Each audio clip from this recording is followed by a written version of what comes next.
Welcome into Billy C. Rogers Stadium, the Hive, the site of this high school football game of the week, presented by Mayberry's Furniture. And we got a great one for you on tap tonight. Two teams ranked in the top 5 of their respective classifications as the visiting Beech Buccaneers take on the hosting Upperman Bees. I'm Noah McKay on the call here in the Upper Cumberland Generators and Nelson Trophy and Screen Printing broadcast booth.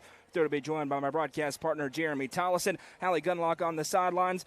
The lovely Madison McKay producing things for us. Jeff Petey Goolsby on the stats to our left. And Jeremy, as we welcome everybody into the Crouch Team with Highlands Lake Real Estate pregame show, a premier matchup in the state of Tennessee. Beech enters the 5th-ranked team in Class 5A. Upperman, the 5th-ranked team in Class 4A in the latest Tennessee Sports Writers Association and USA Today statewide polls. And if you like physical, elite football, this is the matchup for you tonight. Yeah, and that's exactly the first thing I was going to point out is we have two of the most bruising quarterbacks in the state that love to run the football, love to create contact, and this is big boy football tonight, and I'm excited for it.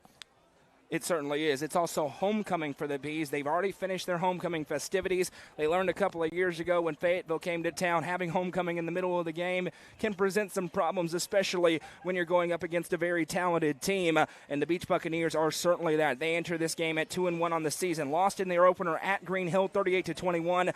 Blew out and shut out Mount Juliet 29-0. Had a game with Henry County canceled very early in the contest on that stormy Friday 2 weeks ago. And then they defeated East Nashville last week 22-19. Anthony Crabtree in his 21st season at the helm in Shackle Island. They won 2 state championships in his time last year, 11-2. Lost in the quarterfinal round to Springfield, who's now a 4A team, along just like the Upperman Bees are. Upperman enters this game with a 3-1 record, and they have been very, very good. They knocked off Knox Webb in one half of football, 29-7. Lost in that shootout that we had at Greenville, 41-33. Back-to-back destruction performances for the Bees. Beat Farragut 42-6. Beat Stone Memorial 40-7. They've dominated their last 2 wins, outgaining the Admirals and the Panthers 803 yards to 367.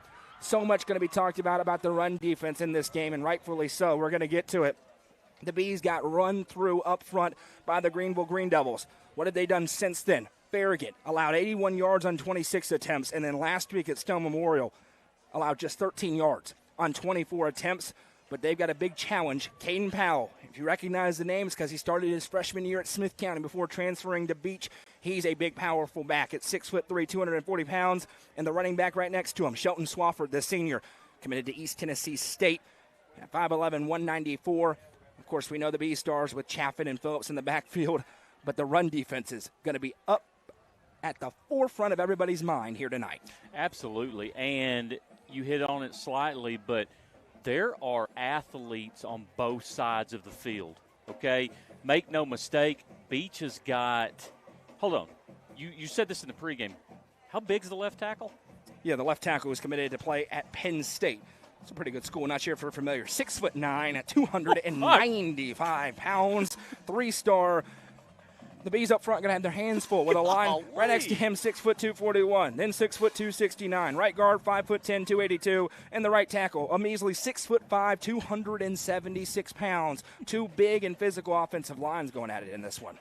It's unbelievable, the size of the lines and the playmakers on the outside, and then these 2 bruising quarterbacks. I think they kind of mirror each other on what they want to try to do tonight. Beech enters averaging 24 points per game. Not to be outdone, their opponents tonight are averaging an absurd amount of offense in each and every game this season. This is only in 3.5 games, and this includes that Knox Webb game where their offense was absolutely in rhythm. But you look at it on the season, Upperman averaging 36 points per game, nearly 400 yards per game. Very balanced this year, as balanced as they have ever been under Adam Kane. 230 yards rushing per game, 164 yards passing, and maybe the best stat for Upperman, just 3 punts for Carmine Phillips so far, and it's the host of weapons that you see on your screen there.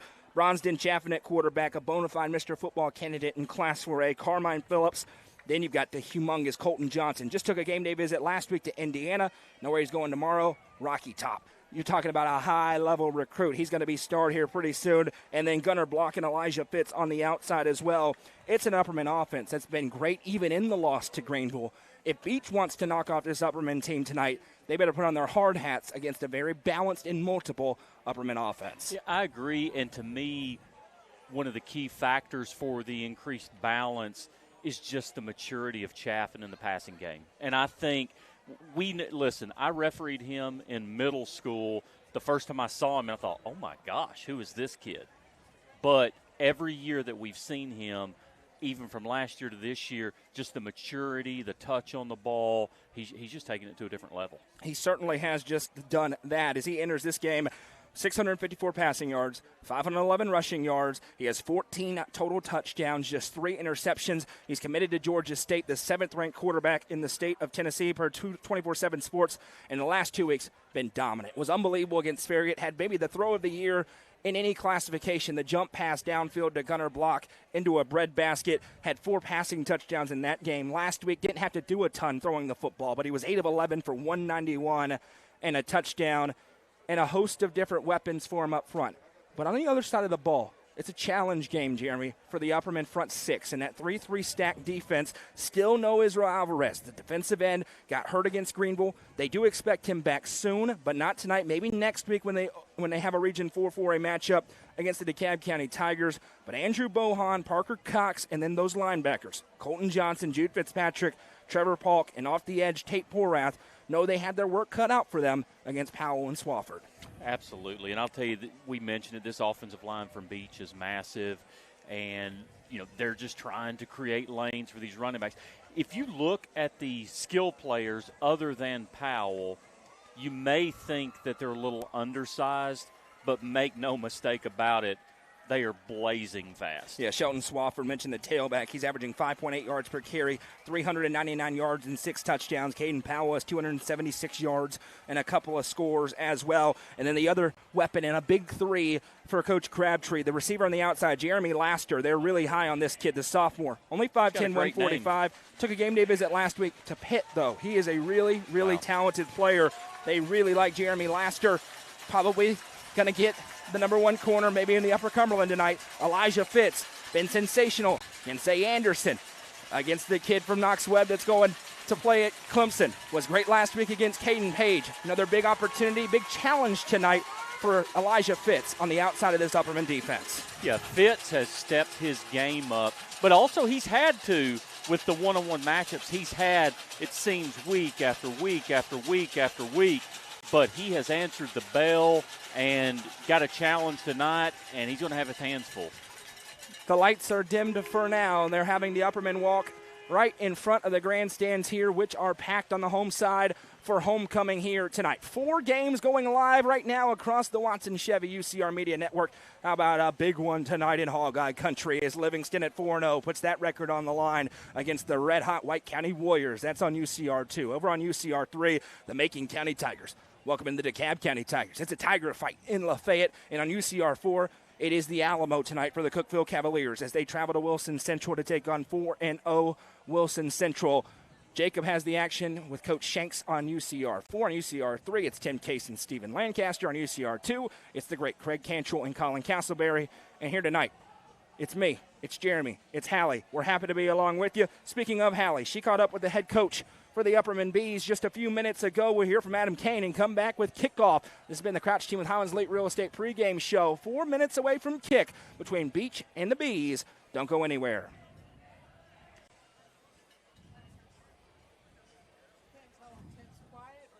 Big day for the boys. What do you need to do to keep them focused on a big 4A matchup tonight? Yeah, I mean, it's always difficult. It's a long, kind of eventful day. Typically, you try to find a homecoming opponent that's one of your easier opponents. This is probably the hardest team on our schedule. So that's kind of backwards a little bit. But I think the Beech High School name coming in will get them focused. And, if they're not, it's going to be a pretty quick ball game for them. What do you need to do to stop the run game, in specific, Caden Powell? Yeah. I don't know. You got any ideas? I mean, he's a big kid. He's He's been doing it a long time, 4 years playing that position. They do an excellent job on the offensive line of, creating holes, getting bodies on bodies. The whole concept is to try to outnumber them in there if we can, but then you got to hold up on the outside. So it's a little bit of a pick your poison type thing, but we can't let him bleed us out. So I think the best thing we can do is try to commit to stopping him in the run game. Thank you. Good luck to you. Thanks.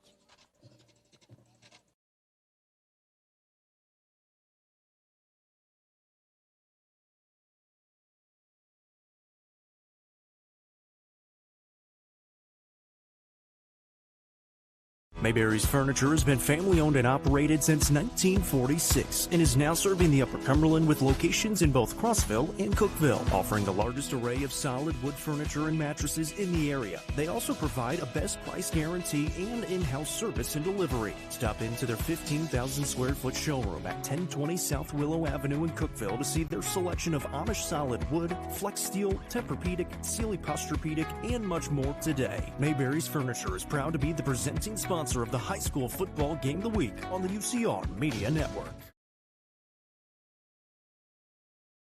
Gentry's Power Equipment is proud to be the presenting sponsor of Upperman Athletics on UCR. Located at 755 Buffalo Valley Road in Cookville, Gentry's Power Equipment is your local steel dealer with a huge selection of outdoor power equipment, including chainsaws, blowers, trimmers, mowers, pressure washers, and more. They are your local one-stop shop for high-quality equipment. Locally owned and operated, Gentry's Power Equipment is proud to support Upperman Athletics and UCR. Welcome back. Moments away from kickoff. The Beech Buccaneers won the opening toss and deferred to the second half, so Upperman will receive the kickoff. It is a non-region game tonight, but it certainly doesn't feel that way. Upperman 0-1 in their measuring stick games. Fell at Greenville, trying to get to 1-1. You heard from Adam Kane. He said a couple of interesting things. One, when asked, how do you slow down Caden Powell? He asked Hallie if she had any suggestions. And two, maybe the biggest game of the season for Upperman. They are having that approach with it here tonight. Interesting note, we didn't talk about pregame. Thomas Mendoza, the senior kicker, first kicker that Upperman's faced in 3 weeks that has not kicked everything out of the end zone. So maybe an opportunity tonight for Elijah Fitz or Carmine Phillips, who's back deep to receive, to make an impact in the kicking game. East Nashua had several long run backs a week ago. I'm Noah McKay. That's Jeremy Tellis and Hallie Gunlock on the sidelines. We're in the Upper Cumberland Generators and Nelson Trophy and Screen Printing broadcast booth. Happy to be along with you tonight. Wherever you're watching, if you're listening on 106.1 The Eagle, we welcome you in as well. Beech in their road white jerseys, orange pants, navy numbers and letters outlined in orange trim. Upperman in their home black jerseys, black pants, gold numbers and letters with the white helmets and a gold stripe across the center. Beech going to kick off right to left when we're ready for play here. Beech looking for win number 3. Upperman looking for victory number 4. It is a perfect night for high school football, and we're here to bring it all to you. Mendoza, the kicker, races up, puts that right foot into it, and this one is well struck, and right on cue, he puts it through the end zone for a touchback. 1st and 10 Upperman from the 20-yard line. And we will see the Mr. Football candidate, Bronston Chaffin, lead his troops out onto the field. Alongside him, Carmine Phillips, the tailback. Elijah Fitz and Gunnar Blocks are the receivers. Colton Johnson's the tight end. Left around the offensive line, Kevin Willman, Diego Alvarez, Andrew Hughes, Noah Tarver, and Parker Cox. Temperatures in the 70s at kickoff. Beautiful. Friday night lights. Great crowd on hand. Beech has brought part of their band, it appears, and a good contingent on the road stands. They've got a student section over there jumping as well. As Phillips is going to be on the right hip of Chaffin, 2 receivers to the left. He has the snap, play fake. Chaffin around right side, looks to bounce it. There he goes at the 20, 25. It's coming back. A hold on the edge, and I'll tell you, the hold occurred way late. Bronston was going to have a 20-yard gain, and instead it takes it off the borders. They're going to get the right tackle, Parker Cox, and that'll back him up 10 yards. I think that's just holding 101, but what you want to do there, you've got your block. As soon as Chaffin gets around your hip, let go of him. I don't think the flag would have been thrown if he would have let go as soon as Chaffin comes off of his hip, but you continue to hold on. The referee sees it, and unfortunately a bad break on the first play for Upperman. Getting games fired up all across the Upper Cumberland. Mentioned 4 games. They are live on UCR3 with Macon County, DeKalb County. They are live on UCR2 with Livingston Sparta. They are about to be live with Cookeville Wilson Central. It is 1st and 20 as Upperman's all the way back on their own 10-yard line. Tough penalty for him. That has been an issue for the Bees so far. Play fake. Chaffin looking to throw into the flat, and he overthrew his man as he was looking for just a little check down, and that one overthrown, looking for Tate Porath, who would have had room to run, and it's 2nd and 20, and Adam Kane not going to love this start on homecoming. Different sort of day for the Bees. Not in class. They had a Powder Puff game on this field. Understand Bronson Chaffin and Carmine Phillips' team won the Powder Puff game. That was the seniors. They had a parade through town. All things you hate if you're this coaching staff for Upperman, because it takes you out of your routine on a game day. And especially if you're Coach Kane. You know he hated it. He is not a big fan of that. Matchup to watch, Brock Miller against Gunnar Block on the near side of your screen. 2nd and 20 for the Bees. Block goes in motion. Chaffin takes the snap, play fake, and another flag. We've got a whistle. I don't see the flag down. Now I do. It's from the near sideline. And we've got another illegal procedure, and Upperman's going to be back to a 2nd and 25. Mentioned it's been an issue for him. 25 penalties through 4 games, totaling 224 yards.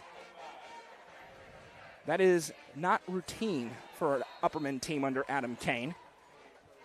We're 29 seconds into the contest. So far, Beech has not really done anything on defense, but everything's going their way.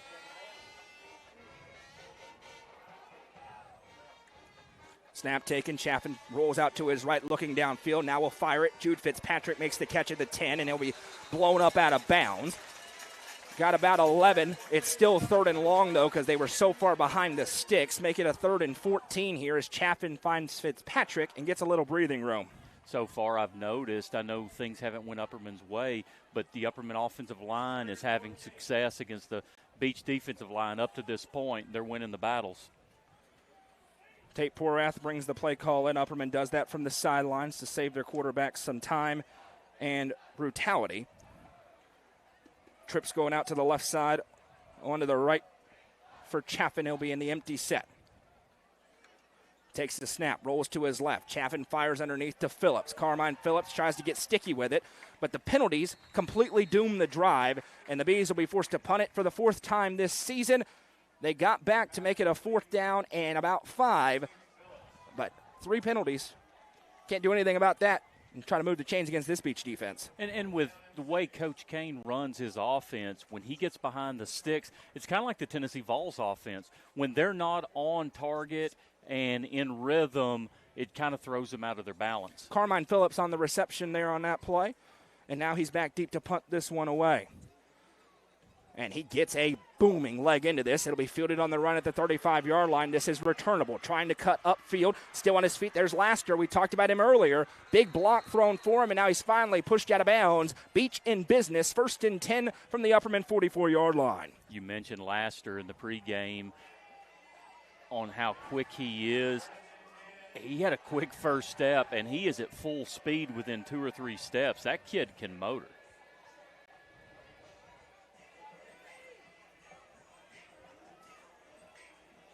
Anxious to see how this Bees defensive line works against the Bucks offensive line.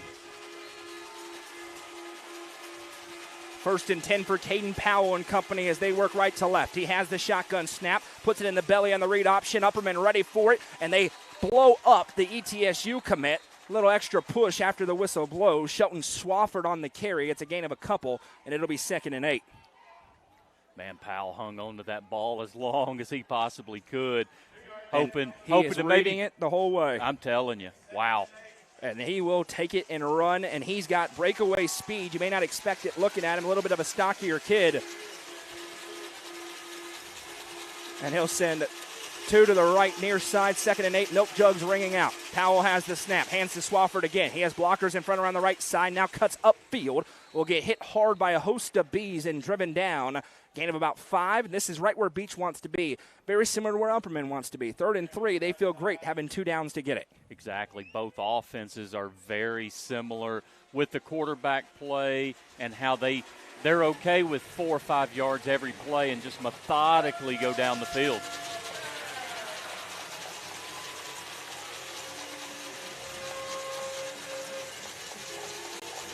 jugs are going, aren't they, Noah? They are going. Snap taken for Powell. He's going to keep it himself up the middle. That's their go-to play, and that's why as Powell gets about 3 yards after contact, it's a Beech first down as they're to the Upperman 31-yard line. Yeah, and the difference up to this point are penalties. The Bucks are doing exactly what they want to do, and Upperman just shot themselves in the foot a little bit on that opening drive. But this is what we expect to see for 4 quarters from both sides of the ball. 1st and 10 upcoming here. Upperman doomed themselves on their opening drive. They had 3 positive plays, but it didn't matter. Powell motions a man across, has the snap, puts in the belly of Swafford. He's hit and driven backwards. Tate Porath blows off the edge and blows up the play for a loss of 5. Tell you what, you and I, each week when we have Upperman, Porath seems to make the play when Upperman needs it the most. That kid right there has just got a nose for the football. Team leader in sacks, has a big tackle for loss that time. It'll back him up. And make it 2nd and 15. Certainly an offense that could do that. Motion man is Laster across the line of scrimmage. A little hard count. Has the snap. Powell passing for the first time. Pump fake, throws a jump ball up. Did he make the catch? No. Elijah Fitz on the back end, able to blow it up as they were looking for Laster. A little floater of a pass from Caden Powell. And it'll bring up 3rd and 15. And I'll tell you, this crowd is certainly into this ball game.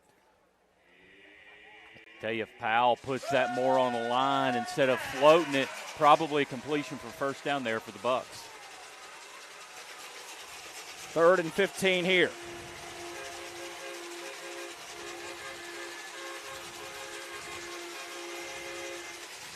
Snap taken. Powell fires the quick hitch, and he's taken down immediately. Liam Schaefer rides down the man on the outside as he was looking for Jack Becker in no man's land, and we'll see if Anthony Crabtree tries to pin the Bees deep. Looks like he will. Going to punt from the 32-yard line.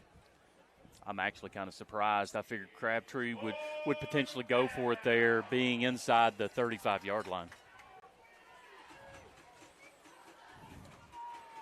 3 games live right now. Cookeville, Wilson Central coming soon. Just had to adjust something there, but they will be live momentarily. That's why I've been a little bit quiet, unfortunately. Miller back to punt this one away. Phillips deep. Upperman in a punt-safe formation against a potential fake on 4th and 10. Low snap, he has it, looking for the coffin corner. This is a line drive kick, and that one just sails into the end zone. So Upperman, as we've seen, bend but don't break defense. They give up 1 first down, bow up after the tackle for loss by Tate Porath, and it's almost like the game beginning again, Jeremy. 7:08 to go in the first quarter in a 0-0 ball game. Well, and if you're Coach Kane, I mean, you're fine. You know, the mistakes that you made on that first drive, you know what they were. They're easily fixed. Talk about it, straighten some things up, play Upperman football, and the game, like you said, starts now.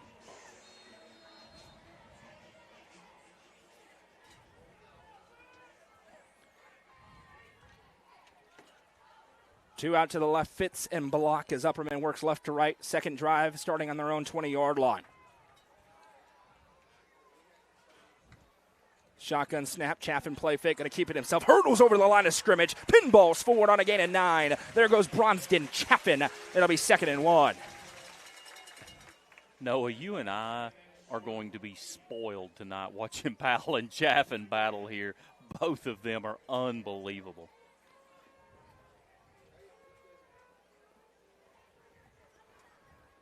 Upperman trying to settle in after a weird day of homecoming that takes you away from the field. You don't want to play this team on your homecoming day. You saw that on the opening drive. Trips to the right, one to the left. Chaffin surveys that front 7. Beech shows blitz. They're bringing it. Chaffin around the edge to the 30. He's got the first down. Lowers the shoulder. Tricks over a defender. Tiptoes down the sideline. Bronston Chaffin to the 43-yard line. And for the first time tonight, it's a Gary Maxwell Insurance and Baxter Pharmacy. First down for the Bees. When Chaffin can get through the line, he has a 75-pound advantage over most of the defenders past the defensive line. And I'm telling you, they don't want many of those. Player we didn't have an opportunity to talk about, but you're going to mention him a lot. Number 44, D.K. Williams, the junior linebacker. He is a stud. They feel like he's a D1 guy. They love to blitz him. Had several sacks last week, right in the middle of that defense. Tends to walk forward when he goes to blitz. Upperman's picked up on that. Quick hitter out to Carmine Phillips. He has no room to operate. Going to push forward somehow, and Carmine Phillips able to get maybe a yard out of that play. Make it 2 as they'll spot it at the 45-yard line. It'll be 2nd and 8. Yeah, Beech's defense there just really forcing the issue, holding the blocker at bay, and just not really giving Phillips much room to work. First score update on the Turner Roofing scoreboard. Cookeville leads 7-0 as they get a rushing touchdown there. Macon County leads DeKalb County 7-0 in Lafayette tonight. Chaffin in the gun on 2nd and 7. Takes the snap, dropping back, looking for the shot. He's got it. Colton Johnson, 30, 20, 15, 10, 5. Brought down. Did he get in? No, they'll spot him on the 1. There goes that man, Colton Johnson, 6'5", 238 pounds, to the 1-yard line. And again, we talked about it, but that is the touch that we have seen Chaffin just improve so much over the last season or two.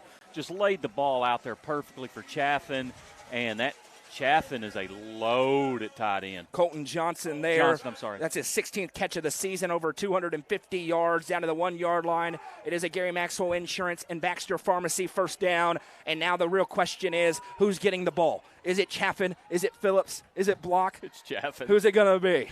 His money's on Chaffin. Well, they got another problem, and it's Colton Johnson standing in the backfield. Maybe they're just going to try to get it to him. Scored a rushing touchdown a week ago. Motion man is Phillips. Chaffin takes the snap. He will give to Johnson. Hit, doesn't matter. Carries him into the end zone. Touchdown, Upperman. A Legacy House score, and it's Colton Johnson with his 2nd rushing touchdown of the season. And that is Upperman football. That's what they do. And Beech wants to do the same thing. Little option, little option, little option. Switch it around. And then the chunk play that you're not expecting. And we're in for a great game tonight. And it started with that play action Absolutely. to Johnson, which got the defenders to bite. And all of a sudden, Colton Johnson running free downfield. Austin Roberts on for the extra point. Gunner Block is the holder. Snap. Set. The kick is up, and the kick is good.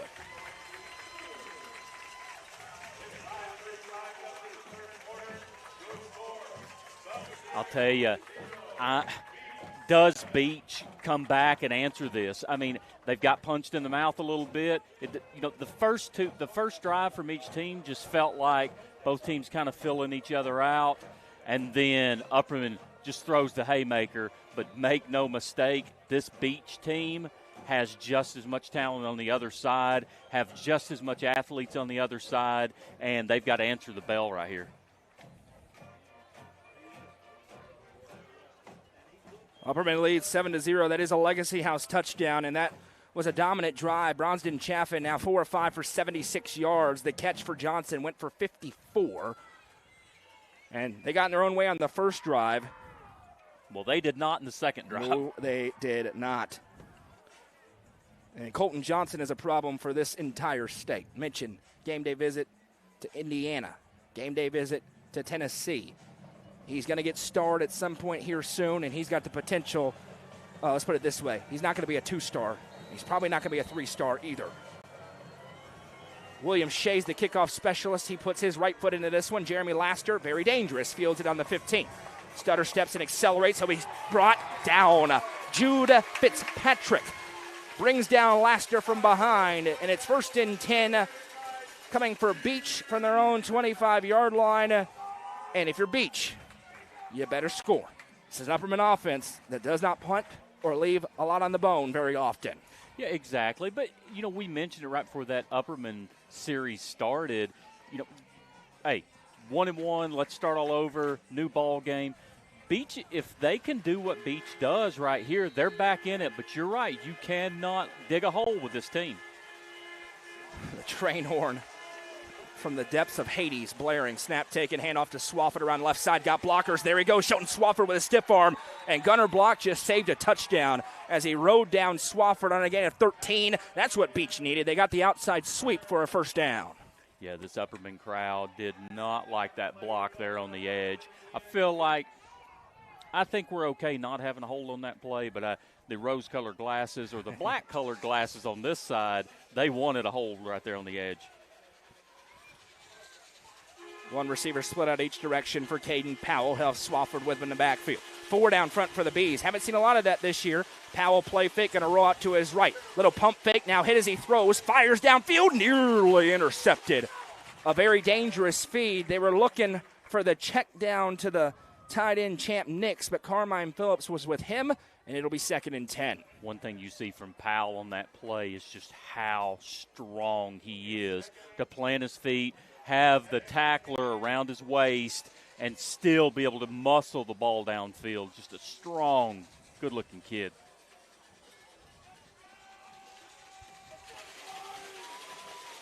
Second down from the 40-yard line.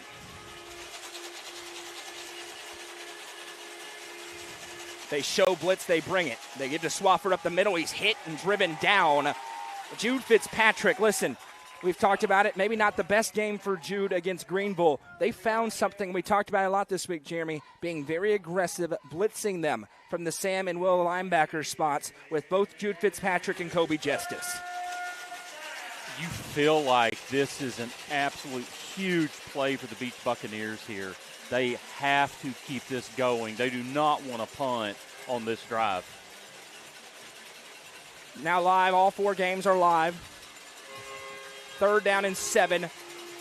Big moment here from the 43-yard line. You don't need all 7 if you're Coach Crabtree. You get about 5, you can leave your offense on the field. 2 to the right, 1 to the left for Caden Powell. Senior has the snap, play fake, steps up in the pocket, fires it to his tight end. He makes a one-handed catch out of the backfield. He's got the first down and plenty more. Runs over a defender near the 20 or 35-yard line. They'll mark him down at the 36. We mentioned it's going to be a slobber knocker tonight. That was a physical catch and run, and it moves the sticks for Beech. This just feels like Ali Frazier. I mean, it does, and punch, back and forth, back and forth. They both sputtered out on their first drives, and both of them are trying to capitalize with 7 on their second drives. I've said it, but I'm telling you, this could be a 4-quarter game. Owen Knight, the tight end out of the backfield on that one. 1st and 10 for Powell. Has the snap. Turns and hands to Swafford. Hit immediately and will be driven down. No gain on the play, and it's 2nd and 10. With 3:27 all ready to go in the first quarter, we're moving along. And that's another thing with so many running plays. You know, you get your script together and you wonder how many drives you're going to have. With both teams running the football like this, it's going to shorten the game, and the number of drives and scoring opportunities are going to be minimized. Cookeville Wilson Central is live. It's live on the lovely Madison McKay's Facebook page. Please do not friend request her, but it's live. And as I told Jacob, just get live. And he is. 2 to the right, 1 to the left for Caden Powell. 2nd down and 10, and we got a timeout call by Anthony Crabtree as that play clock was down to 1 second. All right, Jeremy, here we sit. 7-0 Upperman. Beech starting to move it. They've got a big play on 3rd down. Seems like Upperman's provide a little more resistance defensively, but this is the kind of game you get 2 stops, you may end up being the winner. No, I totally agree with you, and we've talked about how these teams kind of mirror each other. It's bruising quarterback runs. It's, speed on the outside. It's you need a big play, you throw to your tight end. It's just funny how both are number 5 in their division in the state. It's just funny how these 2 teams just feel like mirror images of each other.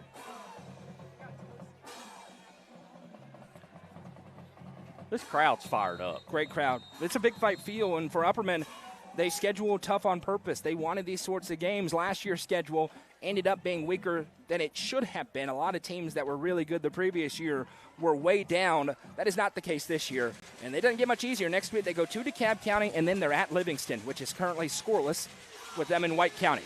2 receivers to the left, 1 to the right for Caden Powell. 4 down front for the Bees.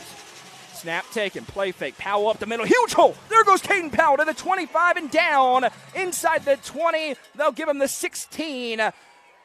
That's exactly the play Caden Ball shredded this Upperman defense with. They've changed the front since then, but that was deja vu on a big run of 20-plus. Yeah, Powell, he just again shows his athleticism and running through arm tackles. You have got to square that kid up if you want to bring him to the ground. First and 10 from the 15-yard line, 2:25 and counting to go in the first quarter. Caden Powell with his first explosive run in the ball game, and now they will bring in D.K. Williams into the backfield. That is a vicious 1-2 tandem. Powell has the snap. Going to give to Williams around right side. Big hole for him, and he'll be wrestled down by Fitzpatrick, but not before he gains about 7 in this big physical Beech front, starting to move the Upperman defensive line. And here we are under 2 minutes in the first quarter. This is where you test that bend but don't break defense. Typically inside the 10. Beech this year's gotten a Maryland eye. 3 backs behind Powell, who's under center, and you don't know where the football is going to.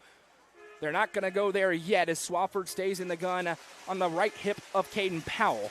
2 receivers to the left, and now a whistle and a timeout as Adam Kane, as he will do, burns his first here late in the first quarter with 1:39 to go, sensing the importance of this moment. We talk about this, and I kind of make fun of him every time we have Upperman, but you can probably count on one hand how many timeouts Adam Kane has went home with here with his Upperman career. He uses all 6 every game. Score update on the Turner Roofing scoreboard. Macon County, biggest test they've had so far this year. DeKalb just got that huge win over Friendship Christian. The reigning champs passing the test early. 14-0, Macon County late in the first quarter at Pat Parker Memorial Field tonight. I'll tell you, I'm really interested to see how that Livingston-White County game shakes out. I'll tell you, it's just a cool matchup. White County has been unbelievable, and Livingston, probably to the surprise of many, is sitting out here at 4-0, and I'm anxious to see that matchup and how that plays out tonight. Speaking of those teams, we've got a huge game of the week next week we'll tell you about. Out of the timeout, though, it's 2nd and 3 for Beech. They're inside the 10-yard line. Swafford on the left hip of Powell. Snap taken, Power run to the right side. Swafford gets through one blocker, gets through another. He's into the end zone. Touchdown, Buccaneers. The ETSU commit, Shelton Swafford, puts the Bucks 1 extra point away from tying the game. You know, one thing I feel could really play important tonight are special teams. I'll tell you, somebody misses an extra point or somebody has to go for 2, could create an issue in this type of ball game. And now the extra point will be attempted by Thomas Mendoza, the senior. This has been an experience for Beech at times this year. Same for Upperman. Hasn't always been automatic as they get a late arriver onto the field with 10 seconds on the play clock. And he's a left-footed kicker. He is. Train horn blares. He races up, puts that left foot into it, and it's right down the middle. Kick is good, and we're all tied up at 7 with 1:34 to go here in the first quarter. We'll take a quick break and come right back in the high school football game of the week, presented by Mayberry's Furniture and Gentry's Power Equipment on the Watson Chevy UCR Media Network. Watson Chevrolet is proud to present the area's best selection of new and pre-owned cars, trucks, and SUVs. Watson Chevy's staff of experts are ready to get you into your next vehicle with unmatched service and knowledge. Stop in at 2350 Cookeville Highway and get your vehicle serviced by their highly trained professionals. Right now, you can save money on oil changes, regular maintenance, and battery installation. And remember, don't buy till you see Jason Fye. Watson Chevy is proud to be the presenting sponsor of the UCR Media Network. We figured we're in for a good one. It has been so far. 7-7. Beech and Upperman all tied up. Big answer for Beech. They had to score. They get a big third down conversion, parlay it into a touchdown rush for Shelton Swafford, and we're all back where we started, timed up. And it will be the second kicker for this squad on to kick this one deep, and he's got a little bit of a bigger leg. Thomas Mendoza is the place kicker, and Nate Kroll on to kick this one deep. Phillips and Fitz back deep, but they're not going to have a chance again. This one angles over Carmine Phillips' head into the end zone, and the third consecutive drive for Upperman starts on their own 20-yard line. Offense has been good when they've run it so far, but they got in their own way on the opening drive, ended up with a punt, See what Bronston, Chaffin, and company have here. Yeah, and if you're Coach Kane, obviously you want to replicate what you did in the second drive. You found success, I think, on the edges a little bit. The quick pass outside, and then obviously catch them asleep, get one of the receivers downfield. That time it was Colton Johnson. But here we go. Ollie Frazier, round 3. Fifth-ranked 5A team in the state. Fifth-ranked 4A team in the state. Do you expect anything different? That's why we're here tonight. 2 to the left, 1 to the right for Chaffin. Carmine Phillips in the backfield with him. Has the snap. First carry for Carmine Phillips up the middle. There goes Carmine as he pinballs forward, carrying Buccaneers defenders, and now will be wrestled down. A gain of about 7. For Phillips is the second leading rusher on the team, only behind Chaffin. Entered 337 yards, averaging nearly 8 yards per carry. Also has 9 catches. One of the lone 4-year starters on the field for the Bees. Bronston Chaffin's not even a 4-year starter. Not sure what Beech's D.K. Williams was wanting from the pile, but he got up begging the official for something. He felt like there could be some extracurricular in that pile. We go under 1 minute to play in the first quarter, all tied up at 7 here in Billy C. Rogers Stadium. This non-region clash. Eyes from around the state on this game tonight. 2 to the left, 1 to the right. Phillips in the backfield with Bronston Chaffin. He has the snap. Play fake. Fires it to Johnson, who makes a great athletic catch. Had to race out for that one as Bronston Chaffin fired the cannon. And it is a Baxter Pharmacy and Gary Maxwell Insurance first down. One thing Colton Johnson has really improved on is his pass catching. He's always been a bruiser. He's always been a blocker. But I'll tell you, his route running and his soft hands have really improved over the last year or so. 1 second differential between the play clock and the game clock, so Upperman does have to run a snap if they enforce it strictly. There was a game last week in the NFL where they didn't enforce it. It's kind of crazy. 1 receiver split out each way for Bronston Chaffin as the band for Beech begins to rock. 1st and 10, Upperman from the 36-yard line. Chaffin has the snap. Quarterback keeper around the left side. Tries to stretch it, and there he goes. Chaffin will be pushed out of bounds. A gain of about 5, and that does bring us to the end of quarter number 1. Great quarter in the books. We'll come back with the second. Upperman 7, Beech 7, the high school football game of the week, presented by Gentry's Power Equipment and Mayberry's Furniture on the Watson Chevy UCR Media Network. If you're happy and you know it, clap your hands. If you're happy and you know it, clap your hands. If you're happy and you know it, then your face will surely show it. If you're happy and you know it, clap your hands. When you see the happy face on our truck, you'll be smiling cause you know that you're in luck. When you fixed up and you know it, Hiller solved it like you hoped it. If you're happy and you know it, shout it out. Hiller! The John Deere 5E is built for our way of life, and it's backed by Tri-Green Equipment's tried and true support. So stop by your local Tri-Green Equipment store to take advantage of financing as low as 0% APR this fall. Mowing, cleaning, hauling, whatever is on your to-do list, Tri-Green has a John Deere tractor built to handle it all with ease. Whether you're tending the land or tackling weekend projects, this is a season to get things done. Visit us online at trigreen.com to see how affordable a John. Welcome back, 7-7 as we enter the second quarter of play. Upperman and Beech. It's Bees football, 2nd and 6 upcoming from their own 42-yard line. I'm Noah McKay. That's Jeremy Tollis and Hallie Gunlock on the sidelines. Jeff Petey Goolsby with the stats. Upperman with 122 yards of offense to 83 for Beech. The only thing that matters, though, is 7-7. Chaffin has the shotgun snap, gives to Carmine Phillips up the middle. He pinballs off of another couple of tacklers and will be taken down. They'll mark him right at the 45-yard line, and a 3rd and 3 upcoming here for the Bees. J.R. French holding on for dear life so Carmine Phillips doesn't break loose for 10 or 15 more yards.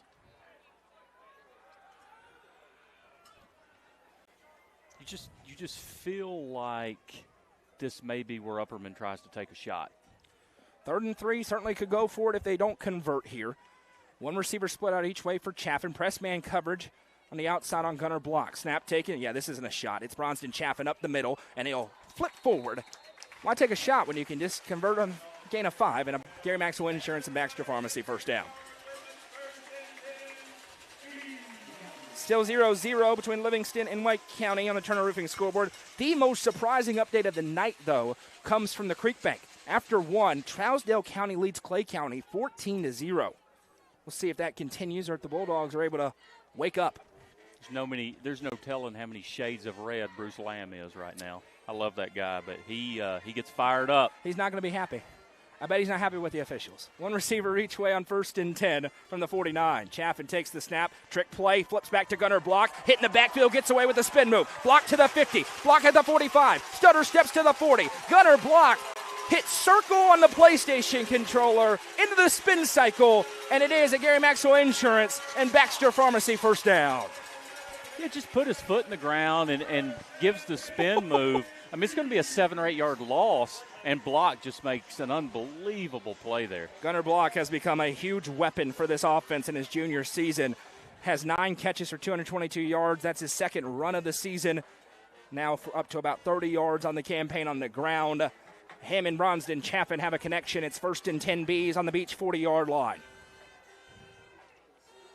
Chaffin surveys the front. Calls for, has the snap, gives on the power play to Phillips, bounces out of the 40. Phillips stutter steps to the 35. Carmine Phillips carrying defenders to the 30. Power running for the Bees as they give it to Carmine Phillips. And we'll see where they spot this one. It is enough for another Baxter Pharmacy and Gary Maxwell Insurance first down. Hey, we mentioned presenting sponsor of the game of the week, Mayberry's Furniture. Been tremendous sponsors to us all season long. Half off everything in the store. What? Tomorrow. No. Right now. Yesterday, today, and tomorrow. Oh, yeah. All over the store. Half off markdowns. Are you kidding me? You better go tomorrow and get yourself a new couch.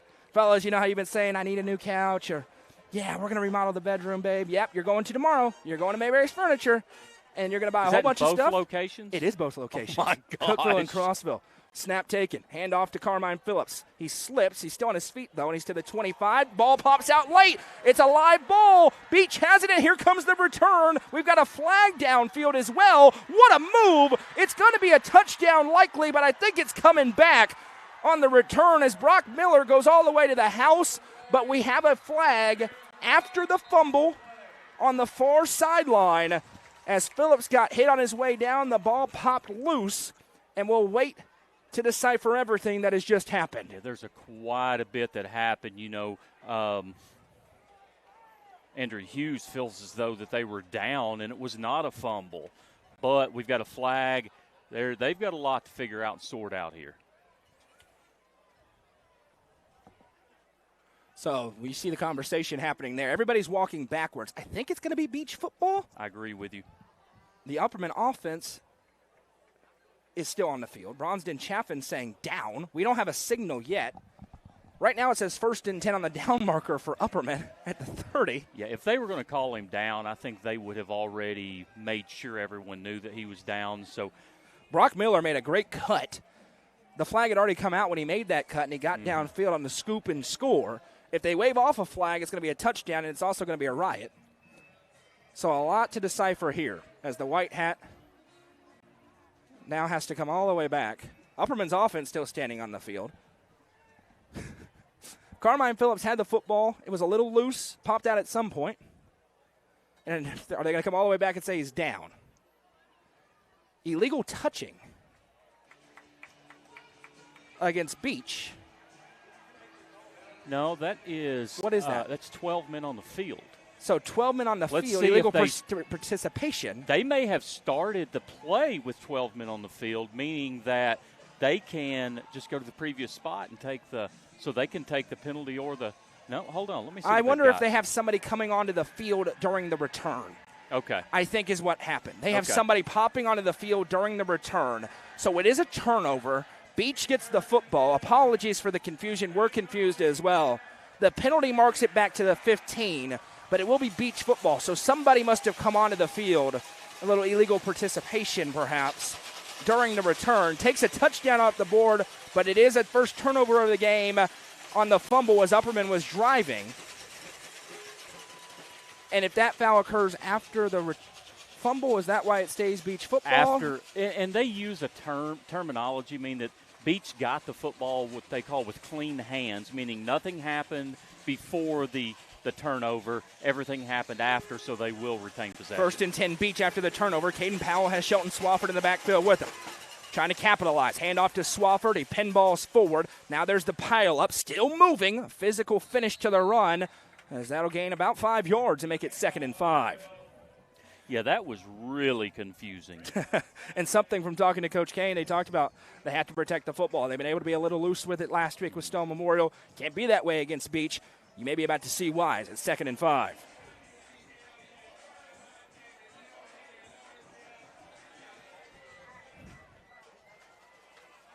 As confusing as it can get, but we got to the end result. One receiver split out each way for Powell with Swafford on his left. Trying to get him organized down there is Caden Powell. The motion a man Laster into the backfield, takes the snap, going to give it to him on the jet sweep. He stutter steps forward. Now the big pileup arrives as Carmine Phillips trying to get his lick back. Get about 2 or 3 yards. 3rd and short upcoming here for the Buccaneers. And you feel like this is a huge play for the Upperman defense. It is. We've talked about that in a couple of drives, but it's like we mentioned, big boy football. Are they going to get 1.5 yards or are they not? 8:22 to go in the first half. Beech with the ball. They will get the ball to start the second half as well. On the Turner Roofing scoreboard, Cookeville now up 14-0 on a touchdown pass from Easton Davidson. Middle of the second quarter there as the Cavs look for their first victory of the season tonight. Beech showing a power run look. Powell motions a man across to make it even more powerful on that right side. Has the snap. Here comes Porath off the edge. Powell runs away from him. He's got the first down. Pinballs off another man and gets forward. And that's going to be enough for a Beech first down. I thought I saw an official throw a flag, but I was just seeing things. There's Caden Powell moving the sticks. And again, we've talked about the similarities of Upperman and Beech's offense, and they both are happy with 8-minute, 14-play drives. Quarterback sweep. Both of these teams are going to run it in 3rd and short. We saw Upperman do it earlier. You see Beech do it there. They mirror each other in a lot of ways. 2 receivers stacked out to the left for Powell. 7:20 to go in the first half. The former Smith County Owl has the snap. Going to give to Swafford around left side with a head of steam. Swafford dances through traffic. Now be hit from behind. Now I'm not seeing things. There is a flag coming in. I think they're going to get one of the receivers on the outside for a hold as he got a big handful of Gunnar Block's jersey. It will be from the spot of the foul, though, if that is the call, and it is. A hold against the Buccaneers. So it's going to be one of those unorthodox first and about 12 or so. Remember, spot of the foul with the foul happening beyond the line of scrimmage. Turner Roofing scoreboard. Macon County still leads to Cab County 14-0.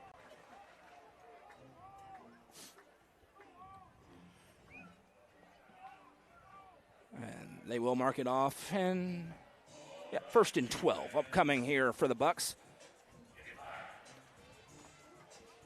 7:08 to go in the first half. Friendly reminder, the scoreboard and the clock is not official on the screen. Hallie's keeping it on the sideline. She does a good job, but if you see it bounce up and down a little bit, that's why. One receiver each way for Caden Powell. Has the snap. Play fake, going to keep it himself around left side. He's cut down. Nothing doing that time as the Bees get through and make a nice tackle. Carmine Phillips, first one in there off the edge. Pardon me, that's Liam Schaefer. And it'll bring up 2nd and 11 here for the Bucks. Only time they've been stopped on offense was a tackle for loss back on their opening drive, Jeremy. The Bees hoping that hold takes them out of rhythm on 2nd and 11. And that's exactly what you saw from Upperman in their first drive. Just getting behind the sticks is not good for either one of these offenses. One receiver each way for Caden Powell. Upperman shows blitz, they're bringing it. Hand off to Swafford up the middle, breaks one tackle, and now will be wrestled down. And they're going to say face mask potentially here. I think they will. As coming in to make the stop was Jaden Young. Never mind. Another linebacker in. And it's going to be the personal foul variety. So 15 yards, and that'll move the chains and give Beech a first down. Yes, it looked like it was probably a face mask from here, and I didn't think anyone's seen it, and the back judge comes in with it. But I feel as though it's a pretty good flag. So a get-out-of-jail-free card given by the Upperman Bees to their opponent as it moves them into their territory at the 43-yard line. 1st and 10 Beech in a 7-7 ball game. Bronston Chaffin forced to stand on the sideline and watch without his helmet right now. A turnover gave the Buccaneers the football when the Bees were driving.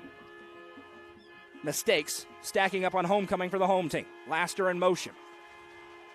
Powell gives a hard count. Now has the snap.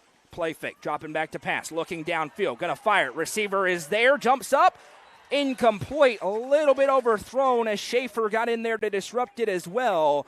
They're looking for that deep wheel route to Laster, but it'll be 2nd and 10. I really liked the route tree on that play call. I'll tell you, we all thought they were going on the slant there, and the wheel comes in right behind it. I really liked that route concept.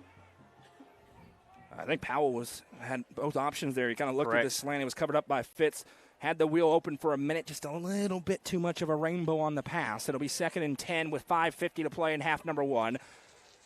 On the Upperman 43-yard line, Beech working left to right.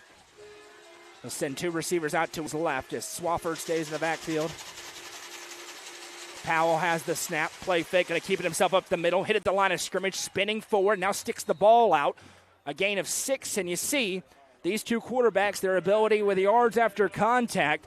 That was pretty good defense, and it doesn't matter because Caden Powell was so good. 3rd and 5. But I still think Porath did a superior job of gap filling there where Powell can't run for 15 yards, and he is a load coming at you. But Porath really did well filling the gap there. 3rd down and 5. You certainly got 2 downs if you want in here, Anthony Crabtree. D.K. Williams, the back in the backfield alongside Caden Powell. Powell motions the tight end across the set. Upperman shows blitz, they're bringing it. Handoff around the right side to Williams. Stutter steps, he'll dive forward to the 35. He's short, but right where you want to be if you're Beech. It's 4th down and about 2, and we'll see if this is where you see Caden Powell carry it up the middle on one of these inside reads. Justice there, just really big play following the running back and closing, catching him from behind to save the 1st down. 4th down and 2 from the Upperman 35. The hive rises to life. Cowbells, milk jugs, train horns, you name it. Laster goes out left. 4.5 to play in the first half. We're tied. And it's timeout time for Adam Kane.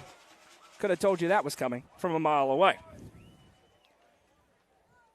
Gives me an opportunity to tell you about our friends at the Puckered Shrimp. The Puckered Shrimp is your one-stop shop for fresh and delicious seafood, with options including snow crab, easy peel shrimp, lobster tail, sausage, potatoes, Dungeness crab, and lobster, and so much more. The Puckered Shrimp has whatever you need to satisfy your cravings.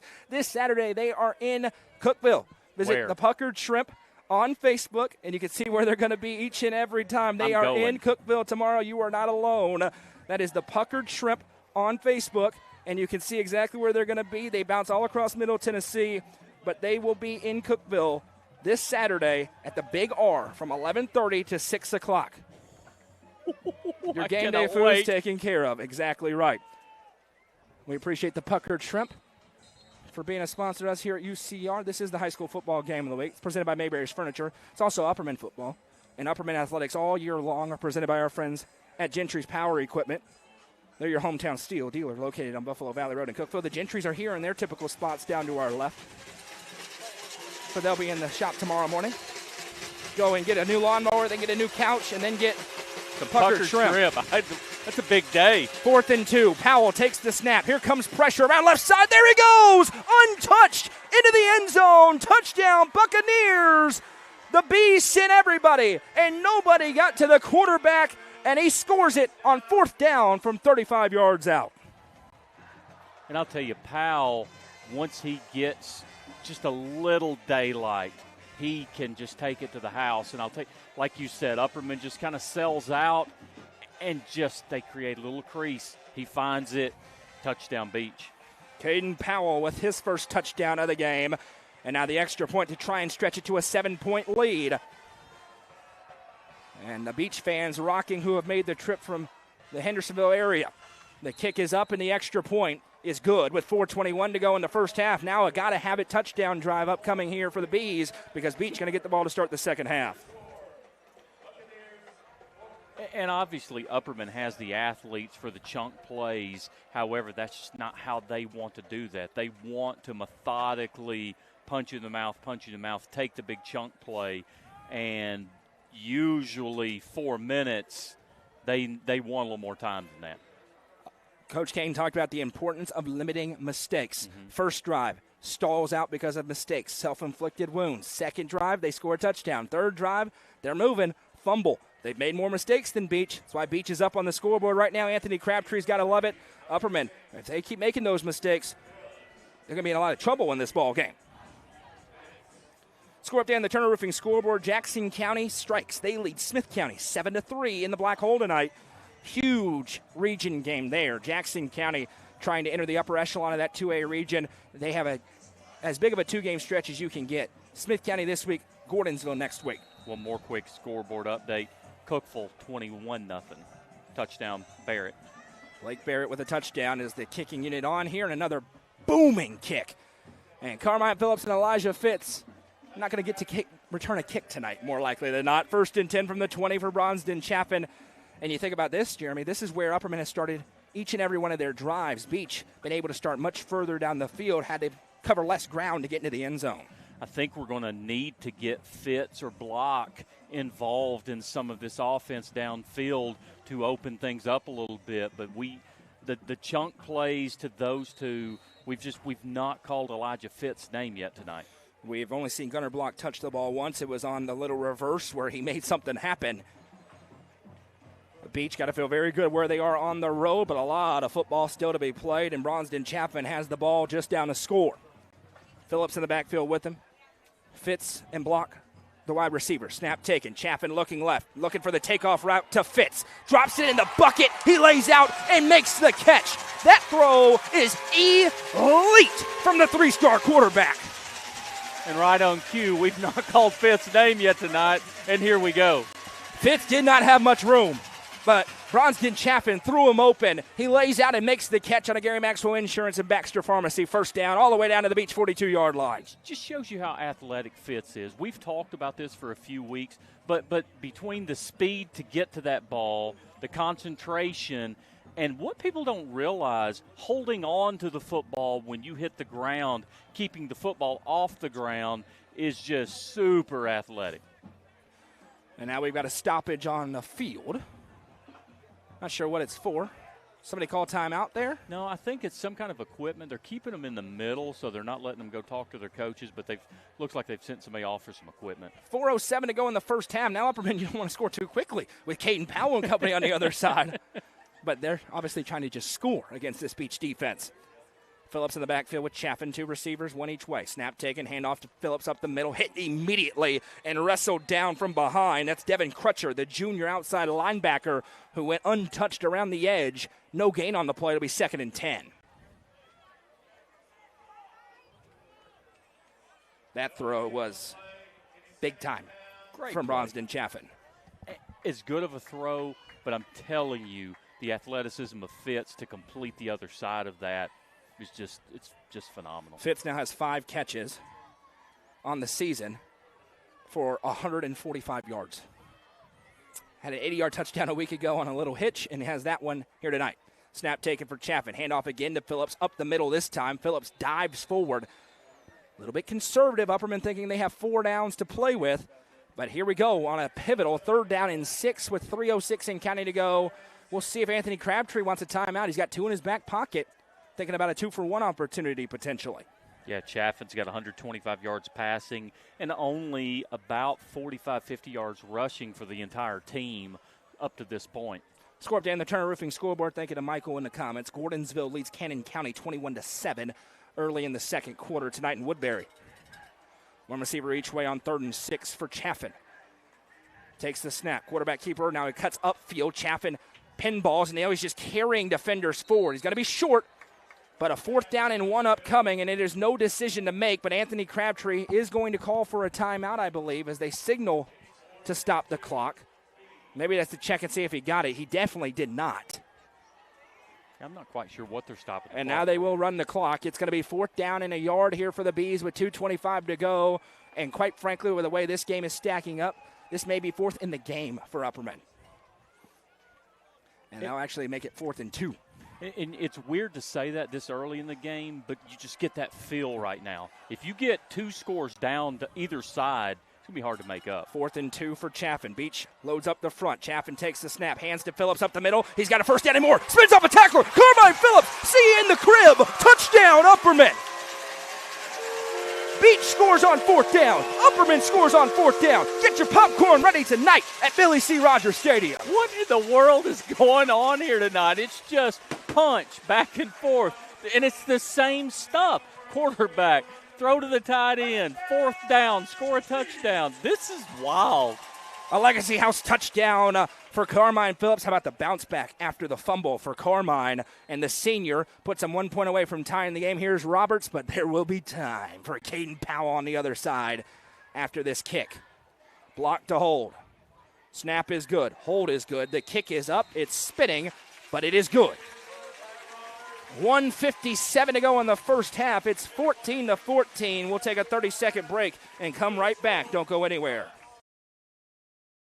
Legacy House is right here in the heart of Smithville. It's more than a boutique. It's a family story woven into every thread. I'm Amy Allen, and I started this place with my 3 beautiful daughters. We offer timeless pieces that feel both classic and bold. From rich textured clothing to one-of-a-kind accessories. This shop has a perfect mix of heritage with a modern edge. So come on down. You'll find more than just fashion. You'll find a place where legacy and style meet. Located at 104 West Walnut Street in Smithville. Stop by and see their selection Tuesday through Saturday. Legacy House is proud to be an all-inclusive sponsor of UCR. There's a reason we're here tonight in the high school football game of the week. We got a good one on tap. 14-14, Carmine Phillips with a 4th down touchdown rush where he got into the spin cycle. And now Caden Powell with a chance to go 2 for 1 with a host of weapons around him. Beech will get the ball to start the second half. And William Shea going to try and kick this one away from Jeremy Laster. The problem is on the other side is Shelton Swafford. 2 D1 guys standing on the poison. back. And Upperman does not have what other teams have, which is the ability to put it in the end zone. Shea's going to try. He booms this one deep. Laster fields it on his 5-yard line, and now he turns on the Jets. Laster breaks through one hole, and there he goes, caught from behind and brought down at the 43-yard line. Trevor Polk, the sophomore, there to make the stop, but it is good field position again for Caden Powell and this Beech offense with 1:49 to go in the first half. Let's remember they've used one of their timeouts. They only have 2. Beech with 2, Upperman with just 1 remaining as Coach Kane's burned both of his. Or 2 of his, I should say. Don't forget, stick around for the Happy Hiller halftime show. We'll have a report from Coach Kane with Hallie Gunlock. We'll go around the state, look at the scoreboard. Of course, have first half stats, thanks to Petey. 1 receiver each way for Powell. Motions Laster across the line. Takes the snap, going to keep it himself. Powell through 1 line of blockers, and now will be hit and driven down with a gain of 6. It'll be 2nd and 4 with 1:40 to go, and we'll see what the urgency is here for Beech. Still plenty of time with 2 timeouts, and they're moving it on the ground. It's easy to pick which one's 6'7" out there at left tackle. He is a giant. Oh, my goodness. An absolute giant. Going to Penn State.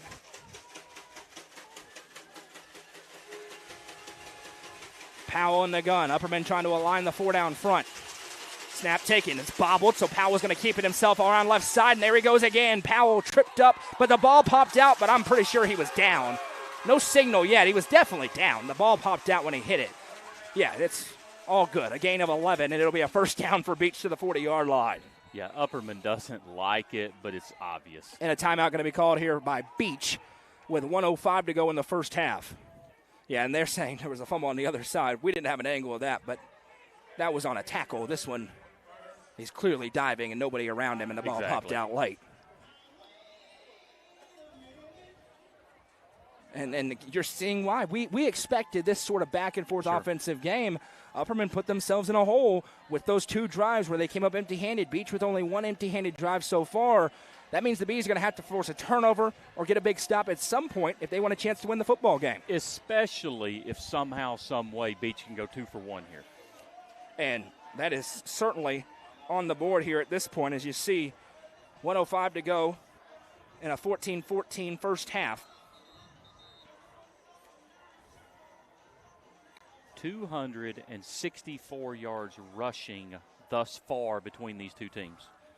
And that is a thing that neither coach will like. Adam Kane not going to love 21 rushes for 153 yards for the opponent at all. 1 receiver split out each way. They've tried to change their front. It has not worked. Laster in motion again. He'll line on the left side into the slot. Powell takes the snap, play fake, dropping back to pass, looking downfield, hitting the backfield, gets away! Caden Powell to the 40, 35-30, Powell at the 25 and out, at about the 20-yard line. 2 different Bees were there. They bit heavily on the pump fake, and Powell used the opportunity to get loose into the 19-yard line. Yeah, obviously with a rushing quarterback, when he doesn't see what he wants downfield, the old pump fake, do-si-do, and got daylight for 18 yards before he's touched. And this defensive staff saying, just hit him. Take him down out of the pocket. Don't bite on that pump fake. Both defenders did, and it turned what would have been a big sack into a huge gain. Now Swofford, plenty of time for Beech, 56 seconds. Powell takes the snap, gives to Swofford. Across the line, now he's hit, and the pileup arrives. It's still pushing. They're not blowing the whistle yet. Now they will at the 16-yard line. And we've got a timeout called by Anthony Crabtree. It is his second with 42 seconds to go. These two coaches absolutely sensational. Crabtree in his 21st season in Chaco Island, 189-66, 2 state titles, 3 state championship game appearances. Upperman, Adam Kane in his 8th season, looking for victory number 80 in his campaign here. He's 79-15. They, of course, have reached a state championship game in his tenure.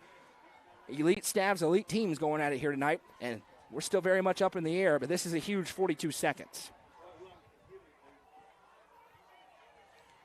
We are live on the main UCR Facebook page, YouTube channel, the Hub Plus Roku app. Hub Plus Roku app, 106.1 The Eagle, channel 192 on Spectrum and Twin Lakes, carrier pigeon, projector screen, wherever else you could think of to watch a game, we're probably live there tonight. And I believe that timeout there was their final timeout. So we obviously anything inbounds that's not a first down could play a huge role right here. It will be 2nd down and 7 here for Beech. They are out of timeouts, as you just alluded to. And we'll see what they're going to do. It looks like they're going to go into the Maryland eye here from the 16-yard line. Typically they do this inside about the 8, and Adam Kane doesn't like that at all. He's going to burn his timeout, his final one that he has, and sends Kobe Justice in.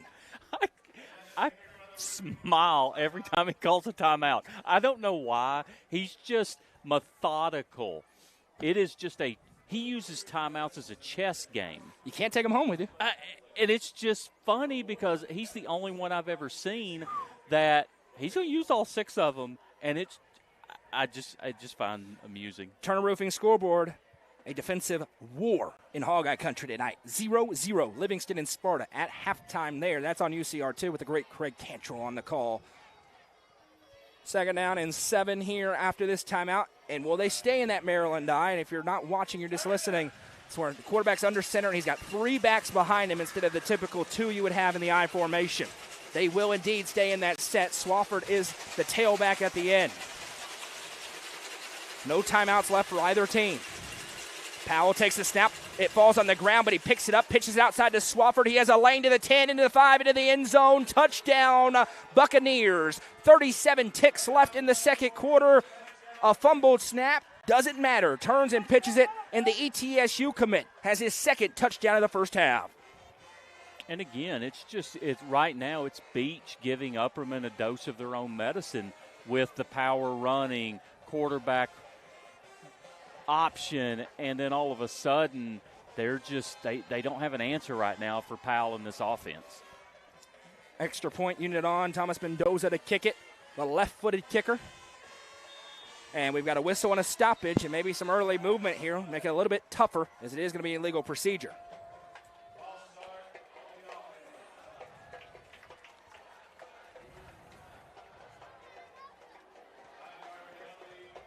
So that'll back him up 5 more yards, and Mendoza will have to kick it a little bit further back. And how aggressive will Upperman be, knowing Beech gets the ball to start the second half with no timeouts remaining? We'll wait and see.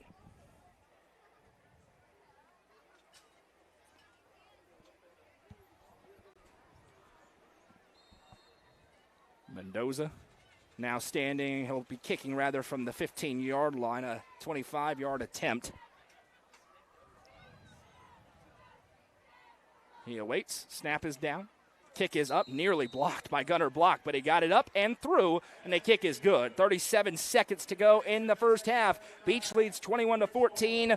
They got good field position after the big return by Jeremy Laster. And now they have the lead with a chance to go 2 for 1, but we'll see. Will Upperman take a shot with Bronsden, Chaffin and company. Yeah, and if you're going to take a shot here, you feel like it's Elijah Fitz is your guy. But make no mistake, Block has had some big plays in the Upperman offense as well. So to me, your shots are trick plays, Fitz or Block. That's kind of where we're at. Or do you just run something inside with Chaffin or Phillips to say if you break it, great, and if not, go into halftime down by 7. Halftime on the Turner Roofing scoreboard, Cookeville trying to get their first win of the season. Leads at undefeated Wilson Central 21-0. Wilson Central, no disrespect, they scheduled themselves to undefeated. Exactly. Smith County has jumped back on top of Jackson. Bottom of the 8th inning, it's 11-7. Kicking it on here, they booted everything into the end zone. I'd be stunned if that changed now.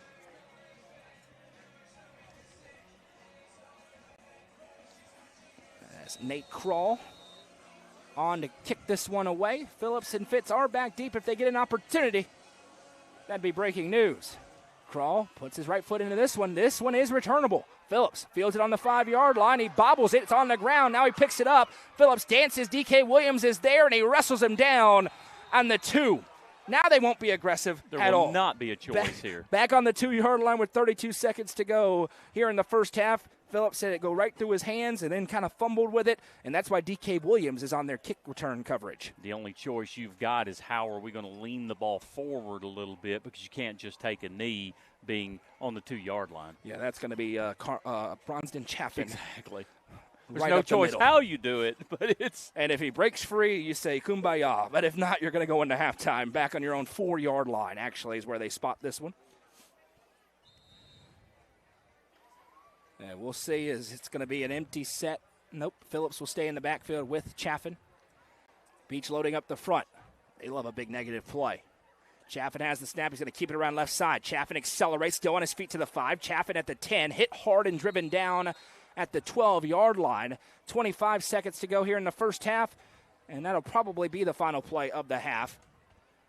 Beech offensively been very good. Upperman with several self-inflicted wounds in the half, and that's why the Buccaneers lead, and they're going to get it to start the third quarter.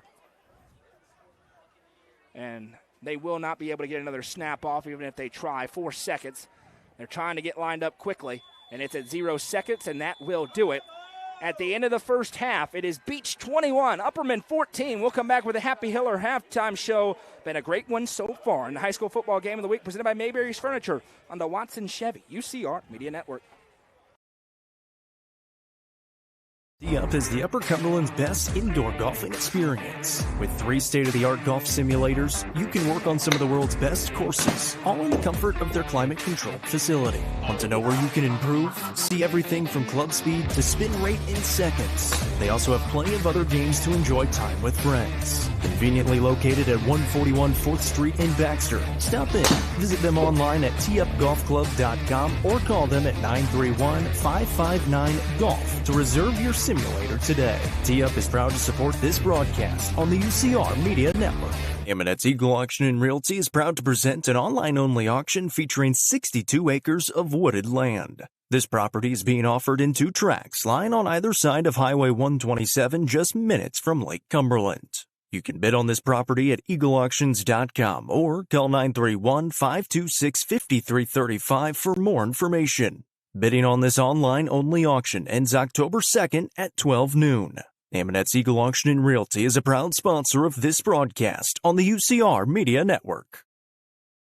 Livingston Regional Hospital is Livingston's hometown hospital. Located at 315 Oak Street, Livingston Regional Hospital provides compassionate quality care for all patients from local people you can trust, so you can count on them to treat you like family. Their excellent staff offers years of experience and training to meet the needs of all patients. They understand the importance of providing care in a professional and comforting manner. They're proud to partner with Livingston Academy Athletics through the LRH Sports Medicine team. Livingston Regional Hospital is a proud sponsor of this broadcast on the UCR Media. The Quality Family, a local company supporting and caring for our local communities. The Quality Family offers services to get you back to the game. From bracing to oxygen and everything in between, we can meet your medical equipment needs with Buckeye Home Medical Equipment. If you have an in-home need for strength and conditioning, for example after a surgery or injury, Quality Home Health is available to provide individualized care while you are on the mend. For those with end-of-life diseases, Quality Hospice is available to provide nurturing care during those difficult times. Choose the Quality family of services for care within your community. Visit thequalityfamily.com to navigate all we have to offer you. Turfmasters Landscape Management has been serving the Upper Cumberland since 1996. They offer a variety of services, including lawn maintenance, landscape design and installation, landscape lighting, irrigation systems, and more. For more information, contact Matt Wilson at 931-261-1587 today. Turfmasters Landscape Management is a proud sponsor of this broadcast on the UCR Media Network. The Crouch team with Highlands Elite Real Estate proudly presents this 3-bed, 2-bathroom home located just minutes from I-40. This home has a completely renovated kitchen with quartz countertops, LVT flooring in the common areas, and a 2-car garage. For more information, visit chadandamycrouch.com or call 931-979-1191. The Crouch team with Highlands Elite Real Estate is a proud sponsor of this broadcast on the UCR Media Network. Looking for weekend lunch and dinner plans? Since 1971, Nick's Restaurant has been locally owned and operated. From mouth-watering prime rib to delectable ice cream pie, Nick's has it all. Their cozy atmosphere and great service will make you feel right at home. Plus, their banquet space is perfect for any event. Visit them at 895 South Jefferson Avenue or online at nickscookville.com. Nick's Restaurant is a proud sponsor of this broadcast on the UCR Media Network. Located at the end of Prosperity Drive on a quiet cul-de-sac in Prosperity Point, this home offers 2,964 finished square feet. Features include a split-bedroom plan, large open great room and dining room for gatherings and entertaining, spacious primary suite, generously sized guest bedrooms, partially finished basement with walkout access, and a 2-tiered back deck overlooking the pool. Priced at $414,900. Call Sonia Brown with American Way Real Estate at 931-979-7145 for more information. Nelson Trophy and Screen Printing is proud to support student athletes and athletic departments throughout the Upper Cumberland. They are also proud to sponsor Nelson Trophy and Screen Printing's Player of the Game on this broadcast. From trophies to t-shirts, they can do it all. Be sure to stop by and see them at 120 Circle Drive in Allgood or give them a call at 931-537-9559. Nelson Trophy and Screen Printing, proud sponsor of this broadcast on the UCR Media Network. Real Estate Collective is a team of experienced, licensed real estate agents serving the entire Upper Cumberland region. Whether you are looking to buy or sell, the RICO team is ready to serve you. With a focus on people over profits, you can rest assured the Real Estate Collective can help make your real estate dreams a reality. Call 931-559-9500 for more information or see their current listings at letsgorico.com. The Real Estate Collective is proud to support student athletes in our area and this broadcast on the UCR Media. Are you looking for the best dining experience in the Upper Cumberland? Visit Fire and Vine in Cookville's historic West Side. Fire and Vine offers great service and a unique menu, including mouth-watering deep dish pizza, delectable beef, chicken, fish, and more. Take in stunning views from the rooftop while enjoying your meal. Come and experience the charm and flavor of Fire and Vine, your new favorite spot for a memorable dining experience. Fire and Vine is a proud sponsor of this broadcast on the UCR Media Network. Getting the kids to practice on time. Remembering if it's your day to bring snacks. Making it to the game with a clean jersey. Why are simple things sometimes so complicated? Thankfully, with Auto Owners, insurance doesn't have to be one of them. Auto Owners works with independent agents who answer when you call, so you can worry about more important things, like whether your kid is going to run toward first or third base. That's simple human sense. Visit swallowsinsurance.com or call us today, 931-526-4025. Protecting your future. It's what we do. Time for the Happy Hiller halftime show. Visit happyhiller.com to see how our friends at Hiller can help solve your plumbing, heating, cooling, and electrical problems today. It's happyhiller.com. Beech with a 21-14 lead at the break here over Upperman. First half stats. Beech has run the ball 24 times for 193 yards. They have 25 passing yards for a team total of 218. Upperman's run for 120, thrown for 125. They've outgained the Buccaneers 245 yards to 218. When you talk about the tale of this game so far, couple of things leap out to you. You look at the penalty in this game. 3 for 31 for Upperman. Beech has 3 for 24, but unquestionably the penalties hurt Upperman way worse because all 3 of them came on the same drive. The opening drive of the game, we're forced to punt it away there, and then the turnovers. Upperman with 1 turnover, Beech with 0. In a game in which we said the first to get a stop or 2 can win, they've had that stop or 2. Beech has, Upperman has not. Upperman will get the ball to start the second half. We'll talk about what that means, but first. Beech. Sorry, you're right, Beech. Beech gets the ball to start the second half. We'll talk about what that means, but first let's take a look around the state on the Turner Roofing scoreboard. We'll do a little bit of scoreboard action. Hillsborough over Glencliff, 7-0. Elizabethton 24-0 over Cherokee. Good matchup, 3-1 versus 4-0. Claiborne 14-6 over Johnson County. Gatlinburg-Pittman 14-0 over Pigeon Forge. Granger 8-6 over Northview Academy. Science Hill, Steve Spurrierville 54-0 over Cott County. That's a final. And listen, Sevier County's good. Real good. I'm anxious to kind of see how their season plays out. I believe they get Greenville next week. Oh, my Great goodness. football game in East Tennessee. 55-7 over David Crockett at this point. Bad news. Not Chucky Doak. Bad news. South Green and Chucky Doak.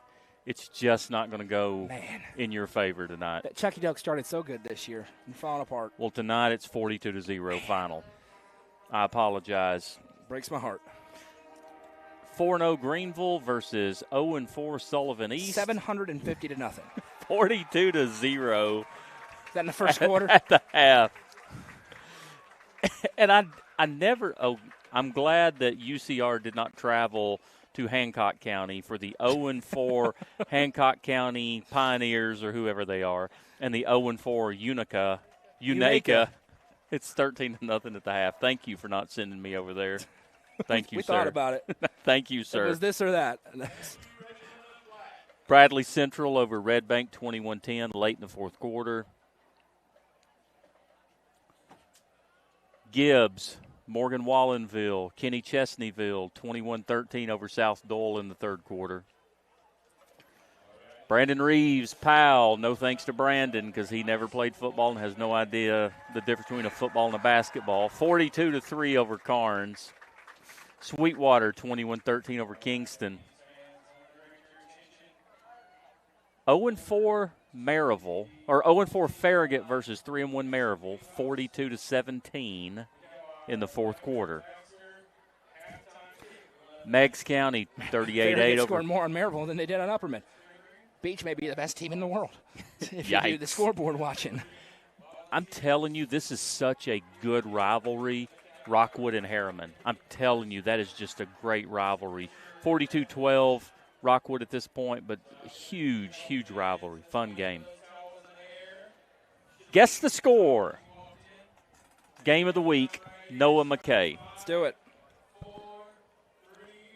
York Institute, Bledsoe County at the half. Yep. Guess the score. York Institute, Bledsoe County at the half. I'm going to go 7-7. It is 6-0 York. There we go. We talked about on UC Game Day morning and on the Tuesday Night Football show, we talked about how York, we're going to learn the first thing we know about York in this game because of the schedule they played so far. Livingston last week, Meigs County the week before, and then 2 4-4A teams with White County and Stone Memorial. We didn't know anything about a comparable opponent for York Institute. They get one tonight. Bledsoe County ranked in the state Tennessee Sports Art Association poll. Don't forget about those Dragons in that 2A region. Good for them. Good for them. Stone Memorial Loudon. Stone up 28-7, middle of the third quarter. Take that back. Quick update, 28-14, middle of the third quarter, Stone and Loudon. This game tells you a little bit about White County, McMinn County, Soddy Daisy, both 3-1, 14-7. Who's up in that one? McMinn. Okay. So Saudi Daisy's probably a little better than we anticipated, which that week, it's just funny how the week 1 and 2 matchups, you see scores and you don't really know. And as it plays out, you realize White County should have won that game, but that's a good football team that snuck in there and beat them. Oakland 14-0 over Siegel. Smyrna 21-3 over Rockville. Riverdale 21-0 over Stewart's Creek. Fun matchup. Kind of surprising, and I think you guys talked about this earlier, but Cannon County is a pretty good football team. It's 28-13 against a really, really, really good Gordonsville team. Gordonsville up in that game right now, 28-13. This tells a little story about what Cookeville has to look forward to next week. Yes, indeed. Green Hill is 2-2, and they are beating Gallatin 29-6. Well, Gallatin we know can pour it on in a hurry, as they scored about 40 unanswered last week on Cookeville in the second half. But Green Hill very, very good. Got Smith County 11-7 over Jackson. Trousdale in the second quarter. I don't think this is the actual update. It's 14-7 over Clay. I think someone, don't hold me to it. I think Trousdale, Trousdale scored one more time, 21-7. Cookeville at the half, up on Wilson Central, 21-0. Going to skip down just a little bit and see if there's anything that catches our eye.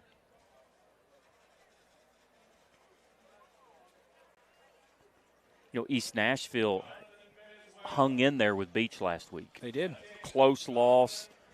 East Nashville has not won a game this year, and they're up on 4-0 Springfield at the half. That's huge. 14-12. East Nashville has challenged themselves. They feel like they're a 2A state championship contender. They faced a very good schedule. I'll give you a score update here in the Upper Cumberland. A couple of them. Cookeville leads 21-0 over Wilson Central and Macon County. Biggest test of the season so far, passing with flying colors. Macon County leads DeKalb County 28-0. DeKalb County struggling mightily to stop the wing T running game of the Macon County Tigers tonight. DeKalb County and Upperman get each other next week in Smithville. But DeKalb, big win last week. Macon County, though, rolling at the half, 28-0. Lebanon is up on Station Camp, 21-17. Lebanon's 4-0. Kind of on a tear at this point. Big factor in Region 4, 6A.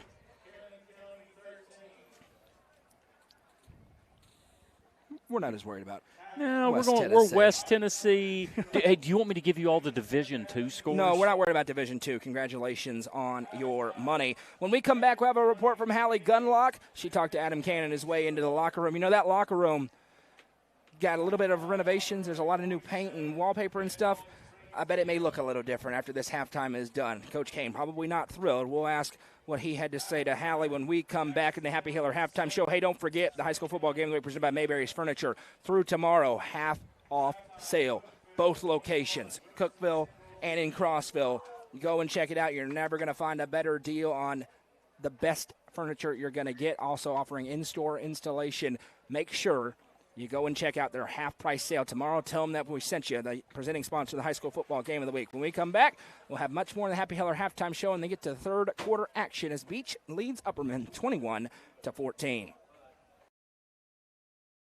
Mayberry's Furniture has been family-owned and operated since 1946 and is now serving the Upper Cumberland with locations in both Crossville and Cookeville, offering the largest array of solid wood furniture and mattresses in the area. They also provide a best price guarantee and in-house service and delivery. Stop into their 15,000 square foot showroom at 1020 South Willow Avenue in Cookeville to see their selection of Amish solid wood, flex steel, Tempur-Pedic, Sealy Posturepedic, and much more today. Mayberry's Furniture is proud to be the presenting sponsor of the high school football game of the week on the UCR Media Network. Gentry's Power Equipment is proud to be the presenting sponsor of Upperman Athletics on UCR. Located at 755 Buffalo Valley Road in Cookeville, Gentry's Power Equipment is your local steel dealer. With a huge selection of outdoor power equipment, including chainsaws, blowers, trimmers, mowers, pressure washers, and more. They are your local one-stop shop for high-quality equipment. Locally owned and operated, Gentry's Power Equipment is proud to support Upperman Athletics, and UC Watson Chevrolet is proud to present the area's best selection of new and pre-owned cars, trucks, and SUVs.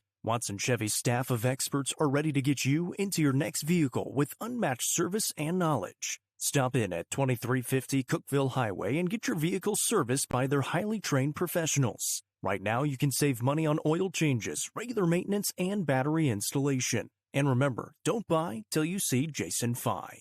Watson Chevy is proud to be the presenting sponsor of the UCR Media Network.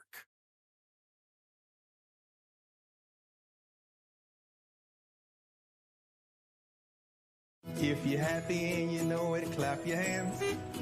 If you're happy and you know it, clap your hands. If you're happy and you know it, then your face will surely show it. If you're happy and you know it, clap your hands. When you see the happy face on our truck, you'll be smiling cause you know that you're in luck. When you're fixed up and you know it, Hiller solved it like you hoped it. If you're happy and you know it, shout it out, Hiller! The John Deere 5E is built for our way of life, and it's backed by Tri-Green Equipment's tried and true support. So stop by your local Tri-Green Equipment store to take advantage of financing as low as 0% APR this fall. Mowing, cleaning, hauling, whatever is on your to-do list, Tri-Green has a John Deere tractor built to handle it all with ease. Whether you're tending the land or tackling weekend projects, this is a season to get things done. Visit us online at trigreen.com to see how affordable a John Deere tractor can be. Legacy House is right here in the heart of Smithville. It's more than a boutique. It's a family story woven into every thread. I'm Amy Allen, and I started this place with my 3 beautiful daughters. We offer timeless pieces that feel both classic and bold. From rich textured clothing to one-of-a-kind accessories, this shop has a perfect mix of heritage with a modern edge. So come on down. You'll find more than just fashion. You'll find a place where legacy and style meet. Located at 104 West Walnut Street in Smithville, stop by and see their selection Tuesday through Saturday. Legacy House is proud to be an all-inclusive sponsor of UCR. Tee Up is the Upper Cumberland's best indoor golfing experience. With 3 state-of-the-art golf simulators, you can work on some of the world's best courses, all in the comfort of their climate-controlled facility. Want to know where you can improve? See everything from club speed to spin rate in seconds. They also have plenty of other games to enjoy time with friends. Conveniently located at 141 4th Street in Baxter. Stop in. Visit them online at teupgolfclub.com or call them at 931-559-GOLF to reserve your simulator today. Tee Up is proud to support this broadcast on the UCR Media Network. Amanette's Eagle Auction and Realty is proud to present an online-only auction featuring 62 acres of wooded land. This property is being offered in 2 tracts lying on either side of Highway 127 just minutes from Lake Cumberland. You can bid on this property at eagleauctions.com or call 931-526-5335 for more information. Bidding on this online-only auction ends October 2nd at 12 noon. Amanette's Eagle Auction and Realty is a proud sponsor of this broadcast on the UCR Media Network. Livingston Regional Hospital is Livingston's hometown hospital. Located at 315 Oak Street, Livingston Regional Hospital provides compassionate quality care for all patients from local people you can trust so you can count on them to treat you like family. Their excellent staff offers years of experience and training to meet the needs of all patients. They understand the importance of providing care in a professional and comforting manner. They're proud to partner with Livingston Academy Athletics through the LRH Sports Medicine Team. Livingston Regional Hospital is a proud sponsor of this broadcast on the UCR Media Network. The Quality Family, a local company supporting and caring for our local communities. The Quality Family offers services to get you back to the game. From bracing to oxygen and everything in between, we can meet your medical equipment needs with Buckeye Home Medical Equipment. If you have an in-home need for strength and conditioning, for example after a surgery or injury, Quality Home Health is available to provide individualized care while you are on the mend. For those with end-of-life diseases, Quality Hospice is available to provide nurturing care during those difficult times. Choose the Quality family of services for care within your community.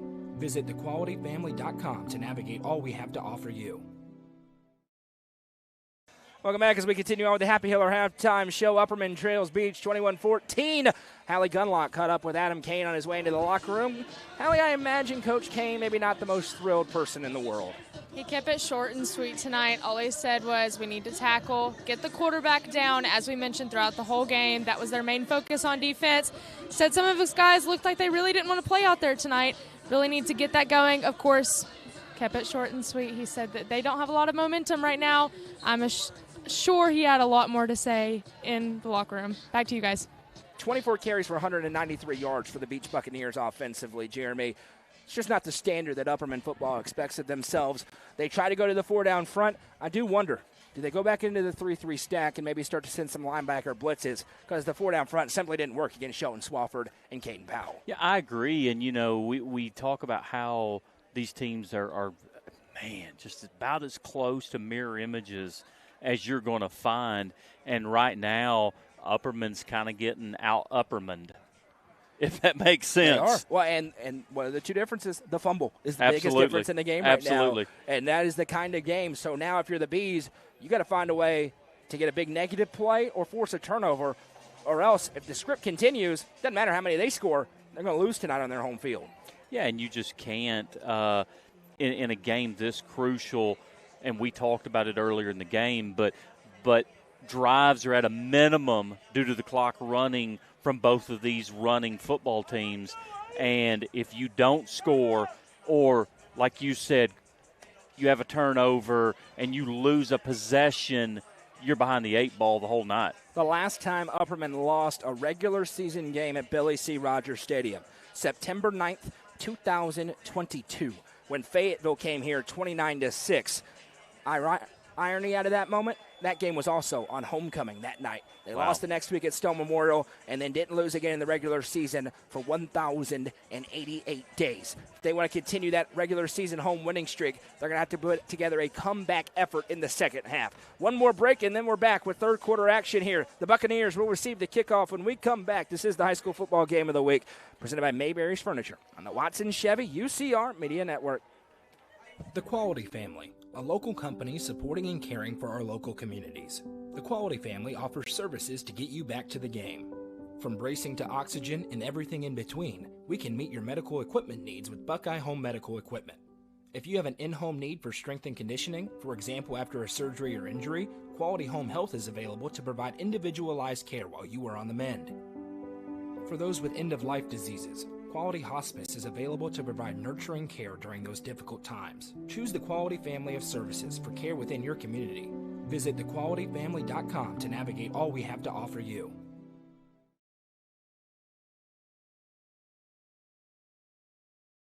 Turfmasters Landscape Management has been serving the Upper Cumberland since 1996. They offer a variety of services, including lawn maintenance, landscape design and installation, landscape lighting, irrigation systems, and more. For more information, contact Matt Wilson at 931-261-1587 today. Turfmasters Landscape Management is a proud sponsor of this broadcast on the UCR Media Network.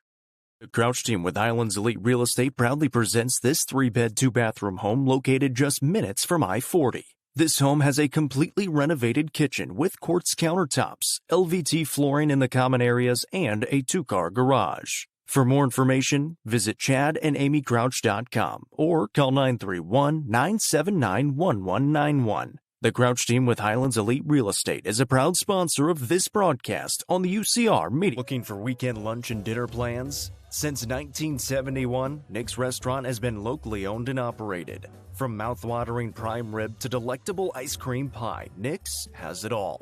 Their cozy atmosphere and great service will make you feel right at home. Plus, their banquet space is perfect for any event. Visit them at 895 South Jefferson Avenue or online at nickscookville.com. Nick's Restaurant is a proud sponsor of this broadcast on the UCR Media Network.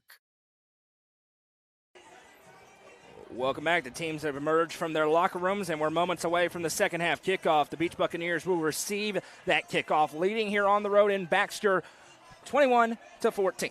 I'm Noah McKay. That's Jeremy Tallis and Hallie Gunlock on the sidelines. Jeff Petey Goolsby on stats, and the lovely Madison McKay producing things for us here. One of 4 games live across our network. You can find them all on the main page.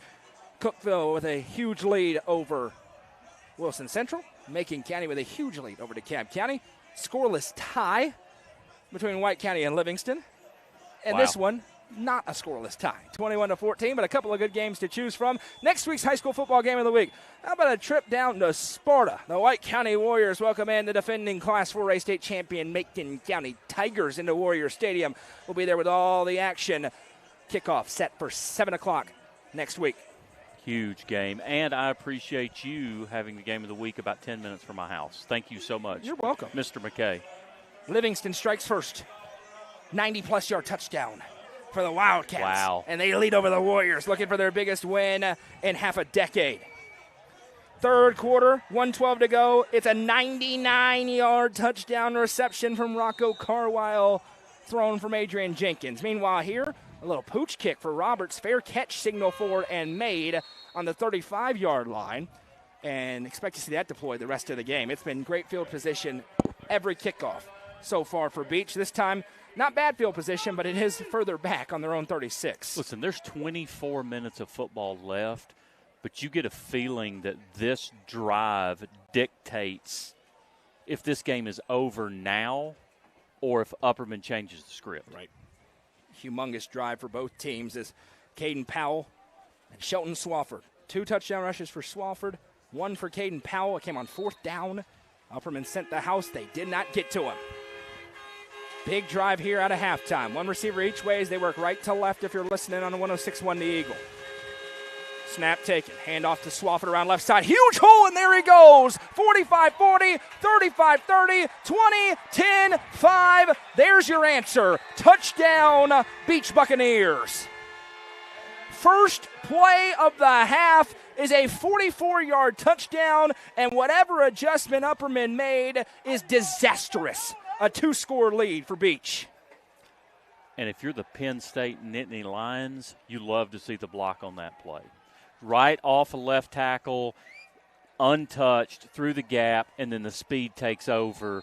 Just a huge, trying to be a knockout punch there for Beech. 64-yard touchdown on the first play of the third quarter. Kicking it on here for the Buccaneers. Snap is good. Hold is down. Kick is up, and the kick is no good. Couldn't tell you where he missed it. We don't have a great angle, but it is the first missed extra point of the ball game, and it stays at 27-14. We mentioned how important of a drive it was, Jeremy. Couldn't have gone worse for the home team. Yeah, and you sit there and think is one play a drive, but it's just a back-breaking play there by Beech. And if you're Upperman, it's score now or homecoming ends in a loss. Checking here on the Turner Roofing scoreboard, mentioned a 99-yard touchdown catch from Adrian Jenkins to Rocco Carwile. And late in the third quarter, Livingston trying to knock off Sparta. And not only would that be huge in a lot of ways, it put Livingston in contention not just to make the playoffs, but to potentially host a playoff game. Playoffs? The job Caleb Qualls and that coaching staff has done this year. In spite of his dad doing a great job. Old officiating. I love O'Shane. Here we go. Kicker is on here. They only had 1 returnable, and it ended on the 2-yard line. This time they're just going to boom it deep. And now pressure onto the right arm of number 8. Bronsden Chaffin going to lead his troops out. If you score, you're right back where you were. But you got to score if you're the Bees. To me, the key on this drive for Upperman is you can't panic. You know, there is 23 minutes and 51 seconds left in this game. You can't panic. You can still beat Upperman here. You got to score here and figure it out on defense. Largest home deficit for the Bees in the regular season since week 3 last year against Macon County. They came back to win that game. Snap taken, play fake. Chaffin looking left, fires into the flat. Tate Porath makes the catch, breaks a tackle, still on his feet, and now will be slung down after a gain of 14. They missed on that play earlier. They get it there for a Gary Maxwell Insurance and Baxter Pharmacy first down. And Upperman just wants to be methodical on this drive and just be Upperman and go down here and score a touchdown. On the Turner Roofing scoreboard, Hunt Reese with a 5-yard touchdown rush, and Cookeville is going to win their first game of the season. 28-0, middle of the third quarter in Wilson County for them. Cookeville with their backs absolutely against the wall, answer the bell. Good for the Cavaliers. Speaking of backs against the wall, that's what this Upperman team has. 2 receivers to the right, 1 to the left. Big Colton Johnson in the slot. Chaffin takes the snap, going to keep it himself. Beech ready for that on the little fake keep, and he'll be brought down by a host of Buccaneers. No gain on the play, maybe a loss of a yard. It will be right at the original line, 2nd and 10. I felt like early in the game that Upperman was getting a really good push in the offensive line, but the Beech front has figured something out, and they're stifling Upperman at this point. And the Beech, we talked about the offensive line, how big they were. The defensive line, more athletically built. Sure. They're not a stocky front, but they are creating problems, certainly, for this running game. Empty set, 5 wide for the Bees. 2nd and 10 snap to Chaffin. Rolls to his right, looks left. Now forced to tuck it. Stutter steps and will just throw off his back foot out of bounds. Got way closer to Colton Johnson than it had any business being. DK Williams in the backfield pressuring Chaffin, who wanted to roughing the passer. He won't get it. It's 3rd and 10. It's 3rd in the game for the home team. Shelton Swafford took the first play from scrimmage in the 3rd quarter, 64 yards, untouched around the left side. A huge hole created, and nobody was catching him in the empty space. The future from a Beech Buccaneer to an ETSU Buccaneer. You know, I have only been coming to games not refereeing for the last couple of years. This is the quietest I've ever heard an Upperman home. It is silent right now on 3rd and 10. Chaffin with an empty set, has the snap, drops back to pass, has time, fires over the middle of the field looking for Phillips. He's hit. Wow, no flag. Got hit as the ball flew over the top. He's a little bit hobbled. It's 4th and 10, no flag, and that one surprises me, Jeremy. Yeah, you know, and here, remember in high school football that uncatchable is no such thing. You know, you use that in college, you use that in the NFL, but being uncatchable is not in high school. The question is was the contact there before he felt as though the ball could be touched? And in his opinion, he felt as though that he timed it up well. We have the luxury of a little bit of replay with the stream pulled up. That was definitely defensive pass interference. Beech gets away with one on 3rd and 10, and now Phillips on to punt it away. This game nearing overtime early. Ball hops up to Laster. He fields it on a hop. Now he's looking to return it. He gets away from a tackler, and look out. Jeremy Laster to the 45-50. It's coming back. Laster bounces upfield to be wrestled down. A huge return, but it was freed up by a big block thrown in the middle of the field. Flag sitting on the 46, and question is it blocking the back or a blindside block? Either way, Beech will start back in their own end a little bit, trying to ice it away with a 2-score lead on the road. Yeah, you know, 5 yards difference in those 2 penalties, so and it's a hold. Well, the third option. 10 yards. Either way. And it looks like it is right at the 46, so that'll back them up to the 36, which is exactly where they started the last drive. And it took 1 play for a touchdown. And if you're an Upperman fan there. There actually were 2 fouls called on that play. The back judge is the one that has that flag, and they really felt like they deserved the flag on the previous play. Yeah, and the Comets not happy about it, and they're right. We got the replay on that. The officials don't have the luxury of that, but got clipped out from under him as that ball flew over the top. So it puts him all the way back on the 33, making it the 34. 1st and 10 Beech. We're a minute 53 into the 3rd quarter. They lead 27-14 here on the road. And you can argue about the foul till the cows come home. They can't get it spotted right. Now it's back to the 36. But if Upperman doesn't get a stop, it means nothing. Down multiple scores. The Beech offense has just had their way with this Upperman defense up to this point. Swafford stays on the right hip of Powell. Laster comes in motion. Powell takes the snap, going to keep it himself. He runs into the teeth of the defense, and he's brought down. Jude Fitzpatrick right there to make the tackle. No gain on the play, and it's 2nd and 10. Right at the 36-yard line. No gain on the play. And they've run that all game long. They'll either hand it to Laster on the jet sweep or fake it, and Powell goes up the middle. They run it a lot on 3rd down. That time they bring it out on 1st, but they don't convert. Upperman needs to make some plays as well to get this crowd in this game, because this crowd is as intimidating as any crowd, but they're silenced at this point. Powell in the gun, takes the snap, play fake, rolling out to his right, looking downfield, throws over the middle. Laster makes a great catch. Had to reach out and grab it on the fly on a fastball in from the Kentucky baseball commit. And now we've got a flag late. Elijah Fitz clapping his hands together, indicating it may be against Beech. but it's way after the play. It'll be 1st and 10 for Beech, wherever they mark this one off to. Yeah, it'll be the end of the play. Remember, it will be 1st and 10 no matter where they go. A non-contact foul there is always an unsportsmanlike, so that will be one unsportsmanlike against and they are looking at Beech, so I think this one clearly going to go against them, and they got the little notepads out to mark down what you're talking about.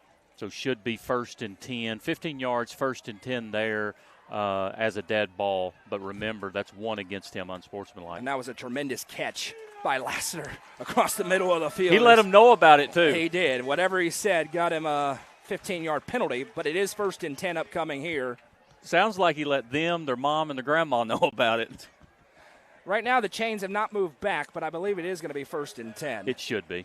And now they will go back. 9:20 to go in the third quarter, 27-14, Beech with the lead on the road.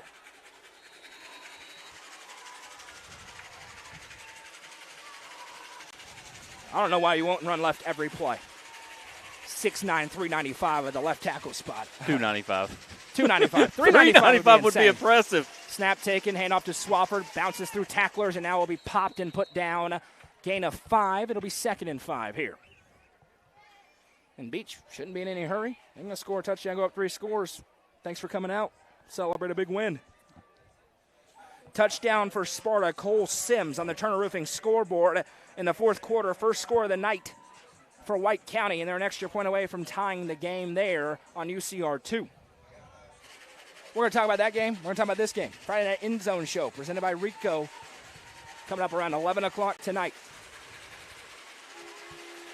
Jumbo set for the Beech Buccaneers. Powell takes the snap, gives to Swafford up the middle, dances through blockers, now pushing forward. Swafford still on his feet. B's ripping at the football. He's still running forward. They're not trying to tackle him. There's a flag down. He's still pushing the pile. It moved an extra 15 yards.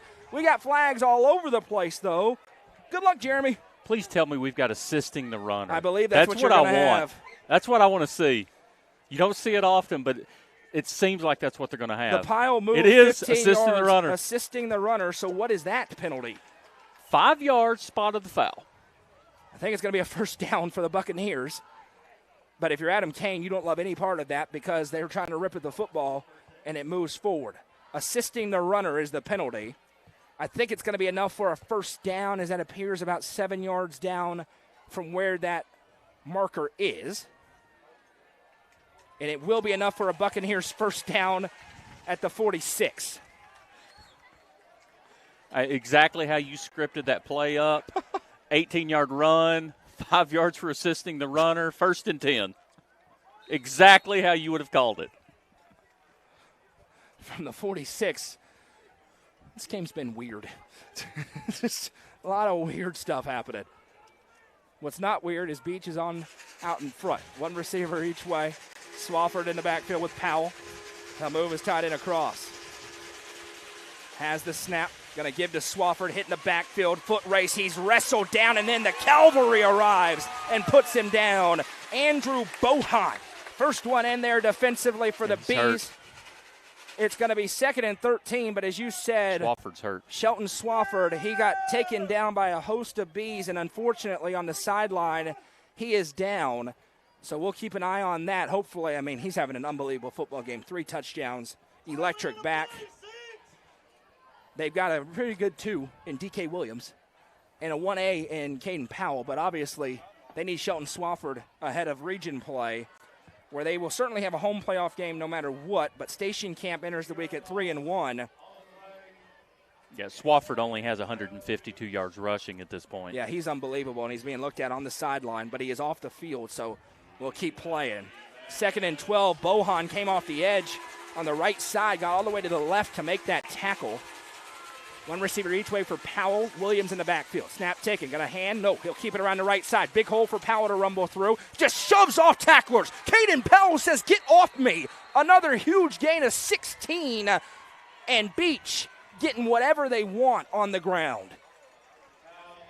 And again, this is worst nightmare for Upperman. It's worst case scenario where you just can't seem to get them on the ground, stop them from out Uppermaning you a little bit, and things are unraveling. Caden Powell, every bit of 6'3", 240 pounds, unraveling indeed. As we near the midway point of the third quarter, Beech leads 27-14.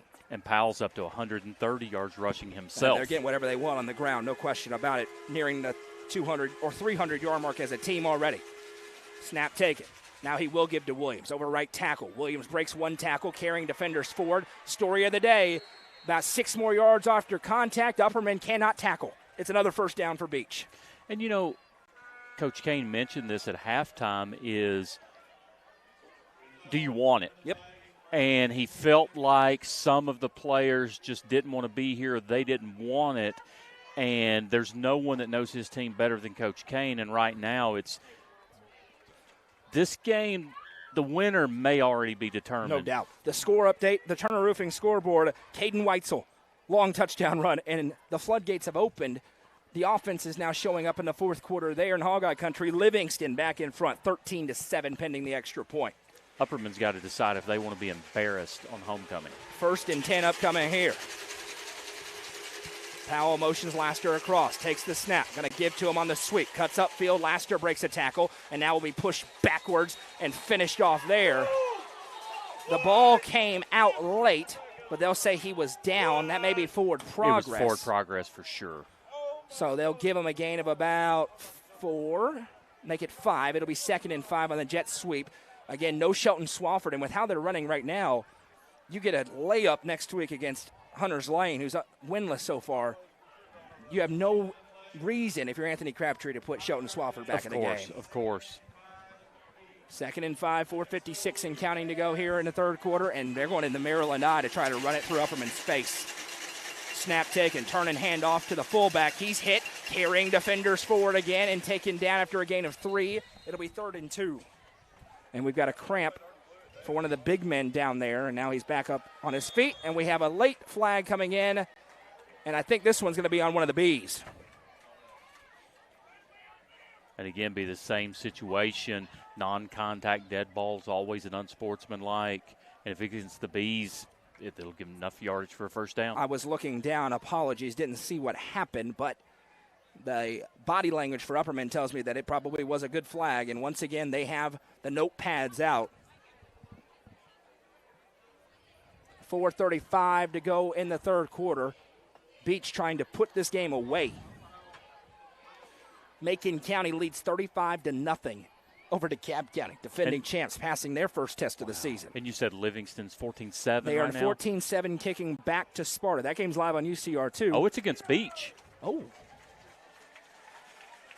Well, second personal foul of the drive against Beech, and that is a game changer because it turns a 3rd and 2 into a 3rd. Wow, this is way back. 3rd and 17. Back on the 37-yard line, and if you were looking for a break, you may have just gotten it if you're Upperman. And in that Livingston game, is that Weitzel's 82nd touchdown? How many does he have on the season? Maybe 83rd. Exactly. Yeah. He's hunting down the all-time record there at Livingston. Crowd's back in it now. Under center goes Caden Powell. Maryland eye on 3rd and 17. That's a statement if nothing else. I wonder if they have any play action out of this. Powell takes the snap. Nope, going to hand to D.K. Williams. He's hitting the backfield and now being wrestled down by a host of Bees. Big Colton Johnson, first one in there. 4th down, and if you're Anthony Crabtree, we'll see if they try it here or if they just try to pin him deep again with 3:58 to go. That penalty changes the game and gives Upperman a chance.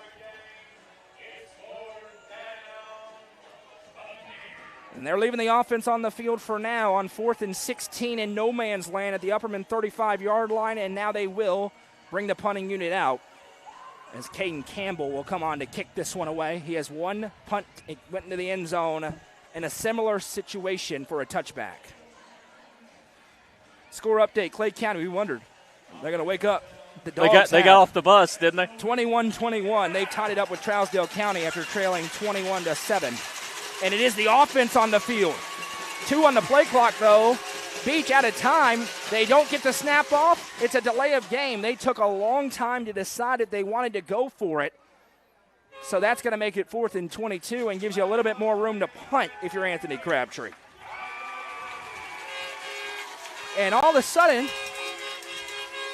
it's not silent in here. That penalty changed the energy in this ball game. And again, we don't know how this game plays out for the next 15 and a half minutes, but let's remember that extra point miss as well. Brock Miller goes back to punt. Upperman's going to have a chance to cut it to a score with 3:13 to go. Carmine Phillips standing on his own 10-yard line to receive. Miller has a chest-high snap, takes his time. Pooch kick this one. It's returnable. Phillips going to field it at the 10-yard line. Carmine looking for the edge. In a foot race, he'll be hit. D.K. Williams now stares him down. Got to be careful with a lot of personal fouls being thrown. He hawked down Carmine Phillips. 1st and 10, Upperman from their own 11-yard line. We talked about it early in the game, but the play there just shows the athleticism of Beech. And important note, Livingston missed the extra point. They lead Sparta 13-7, and White County is driving in the fourth quarter. We'll let you know a time when we get one there. 3:03 to go in the third quarter here. Upperman look to be dead to rights. Now they've got the football back, trying to cut it to a score. Deep in his own end, Bronston Chaffin has the snap. Going to give to Carmine Phillips over right tackle. Phillips with a big stiff arm, spins off of his man, and then it's crunched. D.K. Williams again, but that's targeting. Helmet-to-helmet hit 100 out of 100 times. It is not college, so it's not an ejection, but this is going to be 15 free ones for the Bees. As textbook of a helmet-to-helmet as you're going to find in the high school ranks, they get a face mask. It's a helmet-to-helmet hit. It's 15 yards here regardless. Now, that dude's a tomahawk missile. And now Adam Kane is not happy with the Beech Buccaneers at all. And I'll tell you, it's because of some of the jawing. And we've seen 2 personal fouls, make it 3 now on Beech. And Coach Kane, as animated as you're going to see him on a sideline, was out around where the numbers are written, incensed. The tenor has changed in the past 5 minutes or so, and the refs have got to keep this one under control. Yeah, a really good official there on the Upperman sideline to help facilitate that. There's 7.5 minutes to go in the fourth quarter rather of that Sparta Livingston game. By the way, we'll keep you updated. You can watch it on UCR2, and we won't be offended. 1 receiver each way. Chaffin in the gun, and he's got a new back with him in the backfield. Play clock. The play clock was at 25 instead of 40, so they got to put more time back on. And the back in the backfield is Jack Smith, a sophomore. Carmine Phillips got lit up. We'll see if he is able to get back in there. He's being helped off the field by the trainer, Reagan Lamb. Bronston Chaffin carries over right tackle, breaks the tackle, still on his feet. Bronston Chaffin pinballs forward. There he goes at the 45-50. Chaffin in the 45. New life for the Bees. And Adam Kane firing up his crowd on a Baxter Pharmacy and Gary Maxwell Insurance first down. And Carmine Phillips is feeling it. He wants to get back in there. Reagan Lamb, one of the best in the business down there on that training table. Got to make sure he's got everything upstairs fine. From the 45-yard line, that I've never seen Adam Kane like this. And I've seen him in a state championship game. He is not happy with, I think, some of the extracurriculars in this game. 1:51 and counting to go in the third quarter. Smith, the tailback, you're going to see a whole lot of number 8 running the football. Chaffin takes the snap, play fake, dropping back to pass. Looks left, fires to block, it's intercepted. Picked off, and there they go the other way. 50, 45, 40, 35, and Chaffin able to knock him out of bounds. Read the out route the entire way. J.R. French, the junior corner, was never fooled. And Beech takes all the momentum right back. It's amazing how emotional this Upperman crowd was 45 seconds ago, and now it's dead silence again. And now way behind the play, Elijah Fitz is down and cramping, and he's waiting on some help. And it's just getting a little chaotic right now down there, Jeremy. This is a huge play, and now we have a flag coming in, and this is going to be on the Upperman sideline. It's getting ugly. In a lot of different ways, it's getting ugly right now, and this one is a powder keg on the edge. They have got to find a way to calm everybody down. Yeah, I feel as though the flag on the Upperman sideline there isn't necessarily him walking out on the field trying to get their attention. It's probably what he said.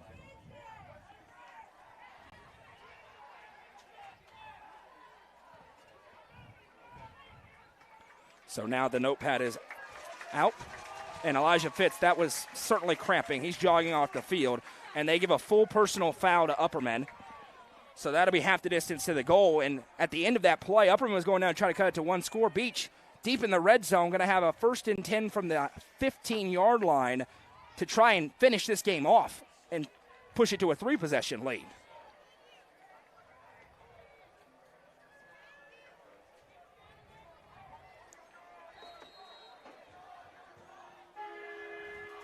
So 1st and 10 after all that, an interception by J.R. French, which was a great play. Play fake, Powell around the left side. He breaks through one tackle. Now the cavalry arrives again. Pyle moving, and they'll blow it dead after a gain of about 6. And one thing I would like to see, Jeremy, they got to blow the whistle faster in a game that's getting very chippy and keep things under control. I will tell you that the officials are in a tough spot No there. doubt. And what I mean by that is if the pile is inching forward, you are taught to lay off of it until it stops or it retreats. But it's a fine line between doing that and keeping everybody from killing each other. Shelton Swafford not on the field still, left with an injury. Handoff to the backup tailback who gets hit and dropped. Jude Fitzpatrick right there on the stop as it's Devin Crutcher at 5'7", 186. 3rd down and 3, 41 seconds. You will have to snap it one more time if you're Beech. They lead 27-14. And what has gotten ugly. A lot of personal fouls, a lot of trash talk. It's gotten personal down there. Beech with approximately 310 rushing yards. And that is the difference on the scoreboard right Absolutely. now. No Swafford still, 3rd down and 10, or 3rd down and 4 rather. Crutcher stays on the right hip of Powell. You expect this to be 13 keeping it. Snap taken. It is around the right side. Everybody bit. He's cut down, dives forward inside the 5. A touchdown saving tackle made by Gunnar Block, the only B who read the zone read to the edge, but it's 1st and goal upcoming here for the Buccaneers. And that will bring us to the end of a very chippy 3rd quarter. We head to the 4th. Beech trying to ice it away. They lead 27-14 in the high school football game of the week, presented by Mayberry's Furniture on the Watson Chevy UCR Media Network. The John Deere 5E is built for our way of life, and it's backed by Tri-Green Equipment's tried and true support. So stop by your local Tri-Green Equipment store to take advantage of financing as low as 0% APR this fall.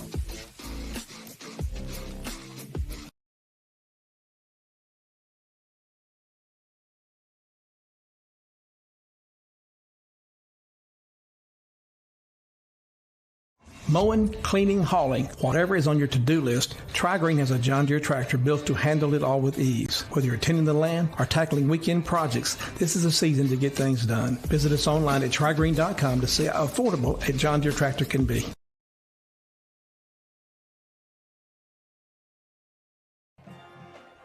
This is the high school football game of the week, presented by Mayberry's Furniture. Upperman trails 27-14. It's 1st and goal for Beech from the 2-yard line. An interception for the Buccaneers by J.R. French has given them the ability to try and essentially finish this game. 320 rushing yards for Beech. That's the difference. They've only thrown for 38. Haven't had to throw it much. No Shelton Swafford. Left the game with an injury.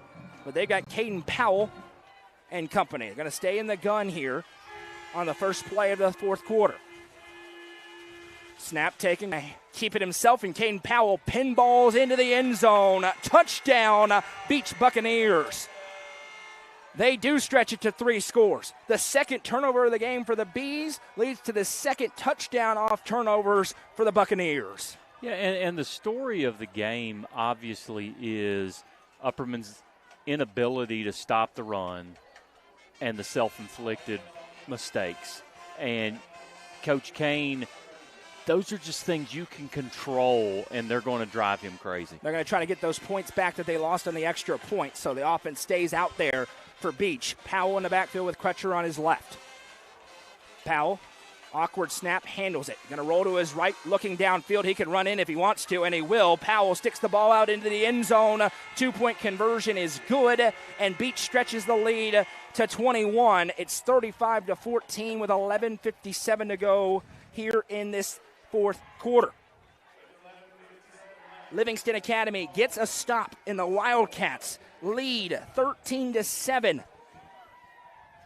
Late in the fourth quarter, trying to knock off Sparta and get a humongous signature victory there. We mentioned Macon County routing DeKalb County tonight. They were up 35-0 when last checked. Let's be fair to Livingston. In the Upper Cumberland, outside of Overton County, I don't know a lot of people gave Livingston much of a chance for this game tonight. You know, Caleb Quall said before the season started they want to be a playoff team, and everybody said, are you sure? Ooh, no. That looks every bit the part of a playoff team right now.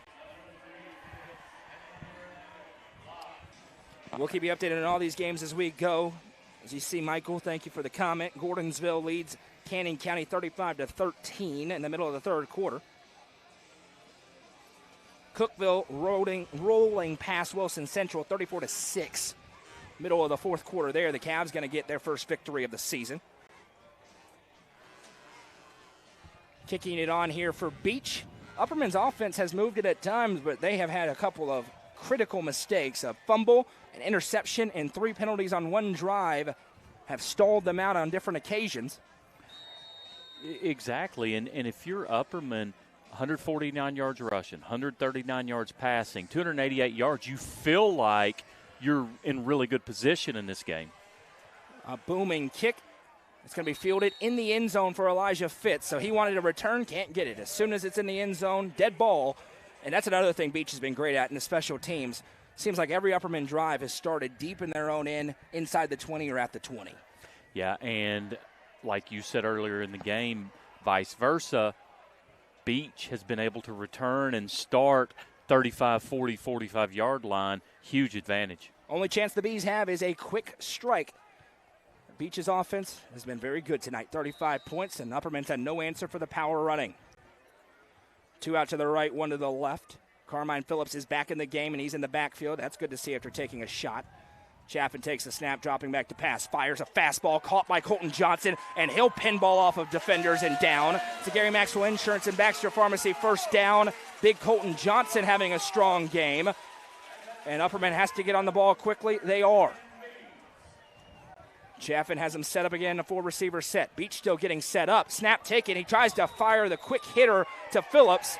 And now we've got a scrum late, but it's just some hand fighting. Everybody's okay. And it'll be 2nd and 10.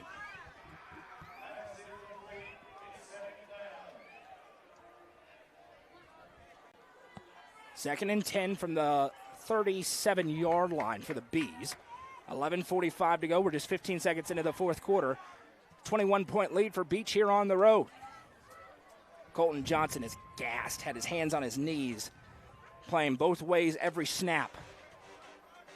Chaffin takes the empty set snap, drops back, has time, steps up, he can run, puts his foot in the ground, and there he goes. Chaffin to the 40, 45, 50, Bronston Chaffin, 45, 30, 35, and barrels over a defender to the 18-yard line. Bronston Chaffin says, I can do that too. On a Gary Maxwell Insurance and Baxter Pharmacy, first down, scrambling off script. Upperman's got to go quick. 30 seconds into this fourth quarter. He has him set again in the empty set, 2 to the left, 2 to the right. Fitzpatrick is the H-back.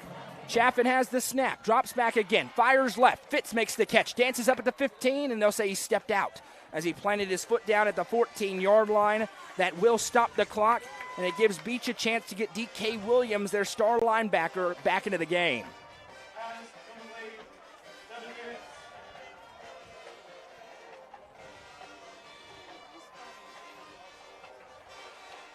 Second and 7, make it 6 here for the Bees. 11:24 to go in the fourth quarter. They trail by 21.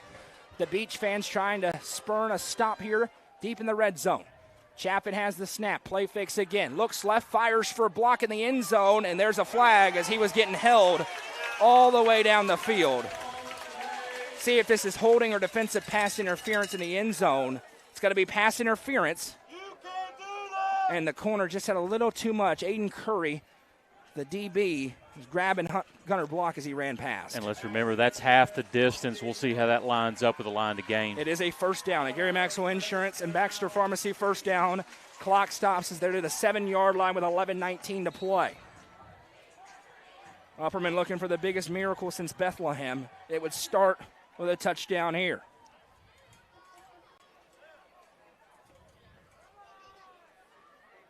Block out to the right, fits to the left. Phillips in the backfield with Chaffin on 1st and goal. He'll motion block across. Chaffin takes the snap. Play fake. Looks left. Had a man open. He goes away from him. Now Bronson going to tuck it. Chaffin looking for the edge. Being chased and wrapped up from behind. D.K. Williams, first one there. He had Tarver free on the wheel route, but Bronston Chaffin didn't like something about it. It'll be 2nd and goal. No gain on the play. And Beech is doing a really good job of stretching that out, making the play break down, and Chaffin just can't find the edge.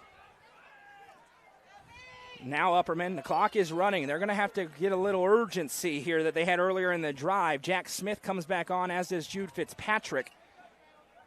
17 on the play clock. Every second at a premium. Forget about having to stop Beech. You'll get to that later. You find a way into the end zone if you're have Upperman. to score. 2 to the left, 1 to the right. Block the lone receiver out wide. Now Phillips in motion. Snap taken, play fake. Chaffin looking left. Fires it to Colton Johnson into the end zone. Touchdown, Upperman. Bronston Chaffin to Colton Johnson. And the Bees are back within a couple of scores. They needed a quick score. They get one in 1 minute and 25 seconds. It's a Legacy House score for Upperman. And they're leaving the offense on the field. And Adam Kane wants an answer about something. He's saying it's a 2-point try. Maybe he wants it on a certain hash, Jeremy? Absolutely. I believe he's asking for it on the left hash. And he's been frustrated. He doesn't feel like that official's been paying attention to him on the sideline. But they will move it over to the left hash. So Upperman doesn't trust everything about the kicking game at times. They like their chances from 3 yards out. That was a big drive for Upperman down 15. Tell you, if you don't get this, you put yourself in even a worse predicament. I suspect you're going to see an onside kick for the rest of the night as well. Chaffin has the snap, keep it around left side. Now he's going to cut upfield, hit, tries to get forward, did not get there. Beech stands tall on the quarterback sweep, stays at a 15-point game. And I will say, the analytics say to go for it in that spot. Give yourself more opportunities to maybe get an extra point later, and you have 2 chances to go for 2 is the same as getting 1 extra point. No, so I agree with you, but I'll also tell you this. If I have Chaffin at quarterback and I need 3 yards, as we have seen for years, I'm betting on Bronston Chaffin 100 out of 100 times. Over on UCR2, we won't be offended if you go there, I'm telling you. Great finish on tap. Sparta with the football. Late in the 4th quarter, trailing Livingston 13-7. It is a final in Lafayette, Macon County, with a 42-0 win over to Cobb County tonight. But it is late over there on UCR2 in the 4th quarter there. Back here, it's a 2-score game, and we'll see if Upperman, they do have recovered an onside kick this year in Greenville, late in that game. And one of the tall tale signs will be who comes out to kick it. It's Austin Roberts. That's the guy who kicks the onside kick, I say quietly. So expect something of that variety, and Beech recognizing it. Look who's right at midfield, Jeremy. That would be Caden Powell standing in the middle of the field. You hardly ever see your starting quarterback on KOR. Your starting quarterback is rarely 6'3", 240 pounds. Roberts is on to kick this one. He will jog up, slows down. It is an onside kick, a really good one. Bodies everywhere. Upperman says they have it, and they do. And Colton Johnson just destroyed one of the upbacks for the Beech Buccaneers. And remember that you can't block until the ball has gone 10 yards. So not only do you have to make that block, but you have to time the block to make sure that the ball has went 10 yards before you hit it. Fantastic play by Johnson. And Austin Roberts is now 2 for 2 with his onside kicks this year. Colton Johnson deleted the Beech Buccaneer, who was going to catch that football just right into the gut. And it popped out. Upperman recovers, and now the Bees have a chance. Still down 2 scores, but 10:22 to go in the ball game, down 15. Chaffin going empty again. He has the snap, drops back to pass, has time, looking left. He's got Phillips deep, wide open. He makes the catch. Touchdown, Upperman. Carmine Phillips wide open, batten down the hatches. The Hive is alive.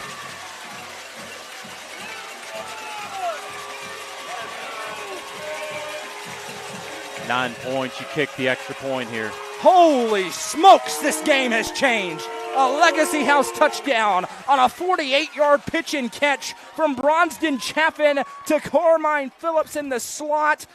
And Roberts on to kick the extra point to try and cut it to an 8-point game. This is a humongous kick for the Bees.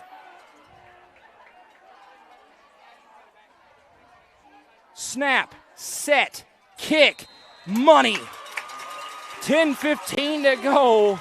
Jeremy Tollison, it was like a funeral home in this building 10 minutes ago, and now you got a one-score game just like we expected it to be in the fourth quarter. I need your line. Get your popcorn ready. Here we go. Wow. And another complete dime by the quarterback for Upperman, who's up to 214 yards passing, 119 yards rushing, 2 touchdowns. Does have an interception. And what do you do here if you're Adam Kane? Do you kick it deep, or do you try again with another onside kick? It's William Shea, so they're going to kick it deep. They are going to kick it deep. But, my thought as well as you've not had much success stopping them from the 30, the 40, the 50. It almost hasn't mattered. I wouldn't be totally opposed to kicking it onside, although you know that they're kicking it deep. Well, it's William Shea. He is their deep man, but the hands team's still out there as well. A couple of dangerous returners. Swafford back out there for Beech as the game has changed. We mentioned wasn't going to come back out in a blowout. It's not a blowout anymore.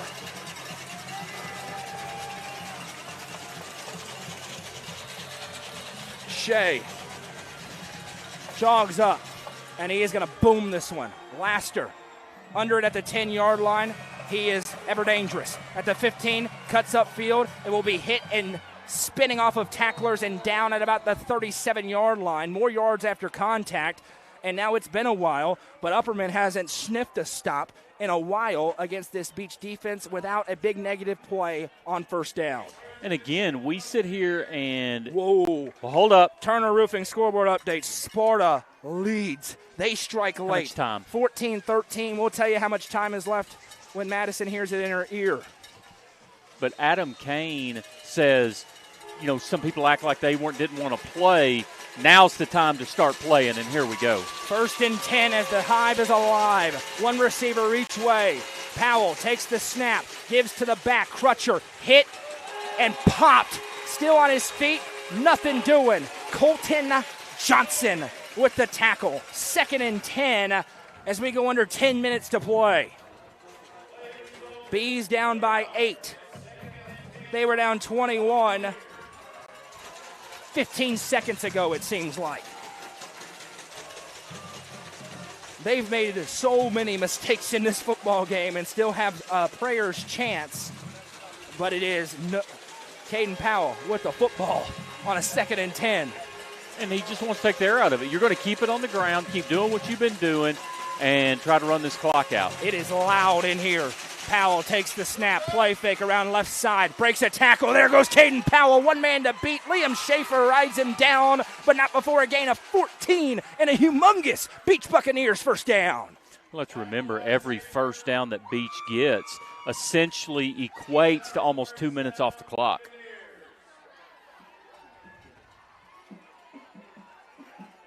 First down and 10 is that.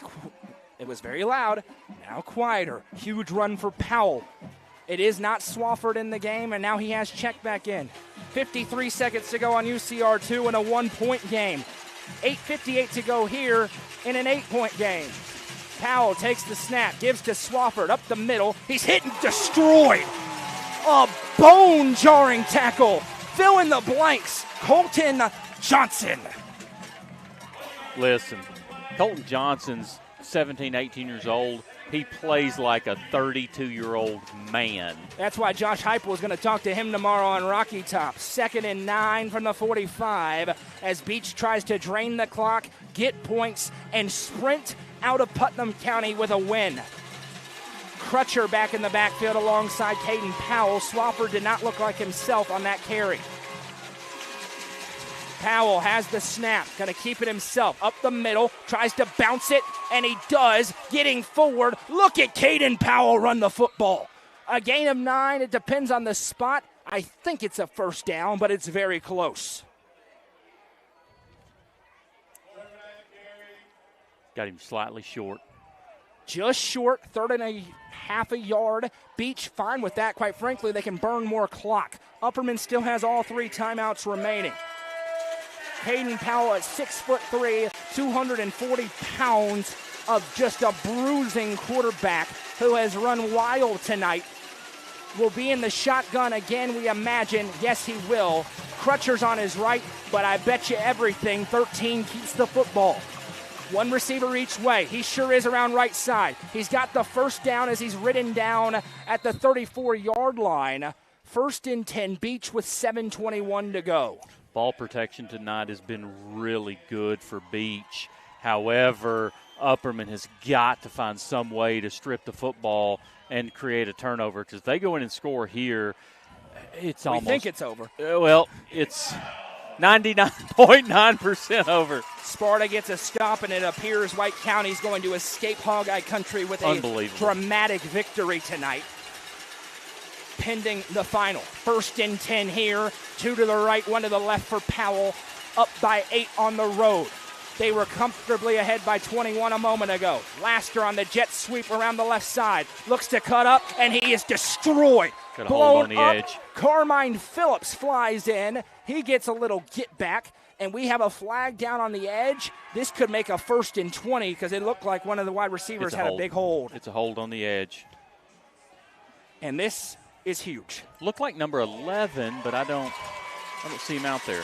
I don't see his number. Yeah, it looked like a big hold on the edge as Tate Porath was out there and Carmine Phillips came in. And ever since Adam Kane went berserk on the sideline, the intensity level for the Bees has ticked up significantly. 1st and 20 back on the 44, 6:48 to play in the 4th quarter. It's not been exactly the script we expected, but it's turning into the game we expected. Down to the wire tonight at Billy C. Rogers. 1 to the left, diamond set here for Powell. Motions the H-back across. Has the snap, play fake. Gets on the left side, breaks a tackle, and gets all the penalty yardage back -1. 2nd and 11 here as Caden Powell runs right through Justice and company down to the 35-yard line. It just feels like this 2nd down play is going to tell us everything. Is Upperman going to get the stop? Is Beech going to be able to run for 6 or 7 yards and stay ahead of this change right here? This play, wow. And here we go. Draining the clock now to 6:15 to play. Both teams have all 3 timeouts remaining here in the 2nd half. 1 receiver to the left for Caden Powell. Motions again. Going to give to the back around right side. He's hit hard and dropped. Gain of a couple. You got 2 downs to get it if you're Anthony Crabtree on a 3rd and 9 here. And this time they gave it to a J.R. French, who had that huge interception that looked like it iced the game earlier on in this game. If Upperman gets a stop here, Adam Kane has to start thinking about when he needs methodical use of timeouts. 5:35 and counting to go in the ball game. Upperman trails by 8 on their home field. It's 3rd down and 9 for Beech on the Upperman 33. You can hear it in the background. This place is going nuts. Laster goes out to the left here for the Buccaneers. Powell surveys the front. Here they come. Play fake. Looking to throw on the slant. Laster makes the catch. Breaks a tackle. Foot race. Touchdown, Buccaneers. They go to the air on 3rd and 9. And Caden Powell finds his favorite man. And Beech back in front by a couple of scores. That throw just shows you the dynamics of Caden Powell. He can run through you, but when he has to throw the football, he's only got 71 yards passing tonight, but he's had 2 or 3 really timely throws and just fantastic way to run the offense there. It is a final on UCR2. Sparta scores in the final minute. They beat Livingston 14-13 in a great game tonight. Extra point, this one's important, and it is good for Beech. We'll take a break and come right back. Upperman with 3 timeouts remaining, trailing once again by 15 in the high school football game of the week. Presented by Mayberry's Furniture on the Watson Chevy UCR Media Network. Mayberry's Furniture has been family-owned and operated since 1946 and is now serving the Upper Cumberland with locations in both Crossville and Cookville, offering the largest array of solid wood furniture and mattresses in the area. They also provide a best price guarantee and in-house service and delivery. Stop into their 15,000 square foot showroom at 1020 South Willow Avenue in Cookville to see their selection of Amish solid wood, flex steel, Tempur-Pedic, Sealy Posturepedic, and much more today. Mayberry's Furniture is proud to be the presenting sponsor of the high school football game of the week on the UCR Media Network. This is Nick Mayberry with Mayberry's Furniture, and you're watching the high school football game of the week presented by Mayberry's Furniture on the UCR Media Network. What a game it has been. Beech with a humongous answer here on the road as they get a pitch and catch from Caden Powell to Jeremy Laster, and lead again 42-27. Upperman will get the football with all 3 timeouts remaining. They've trailed by as many as 21. Bronzedon Chaffin has put on the cape in the second half, but they'll need a lot more and probably to get an onside kick, which they're 2 for 2 now this year recovering those. And it's got to be a quick score, too. I mean, that's not what Upperman's built to do, but they've proven they can do it if they have to. Line drive kick into the end zone, so they'll have to go 80 yards starting on their own 20-yard line. 1 stop for Beech. They finally can feel secure in winning the football game. Talking in the break, though, Jeremy, Upperman was on the doorstep of getting embarrassed in this football game. They have battled back. The question is it too little, too late? And we have a final as well. Smith County defeats Jackson County tonight, 18-7. We mentioned Sparta beats Livingston, so Sparta 1-0 in region play, back home next week in the high school football game of the week. They welcome in the Macon County Tigers, who shut out DeKalb County tonight in emphatic fashion. What a game that's going to be. 2 receivers split out each way for Chaffin in the hurry-up offense. 5:12 to go, working right to left from their own 20-yard line. Has the snap, dropping back, steps up, now fires deep downfield. He had Block, but he overthrew him. As Block beat his man, Brock Miller, downfield, it'll be 2nd and 10. Yeah, if Chaffin can just get a little bit more air under that football, give Block a chance. Really surprised with the prevent defense and the 5 DBs, how Beech can let any Upperman receiver get by them. And with Carmine Phillips and Colton Johnson playing both ways, take a little bit of time getting back there. That can start to add up in a hurry in a game like this. Chaffin has the snap, drops back, steps up in the pocket, being hit, gets away from one man, now throws, and it's nearly intercepted. Looking for Johnson. He was well defended, and J.R. French almost had his 2nd pick of the game. It'll be 3rd and 10, 5:01 to go, and Upperman's going to have to figure out a way to get some positive yardage.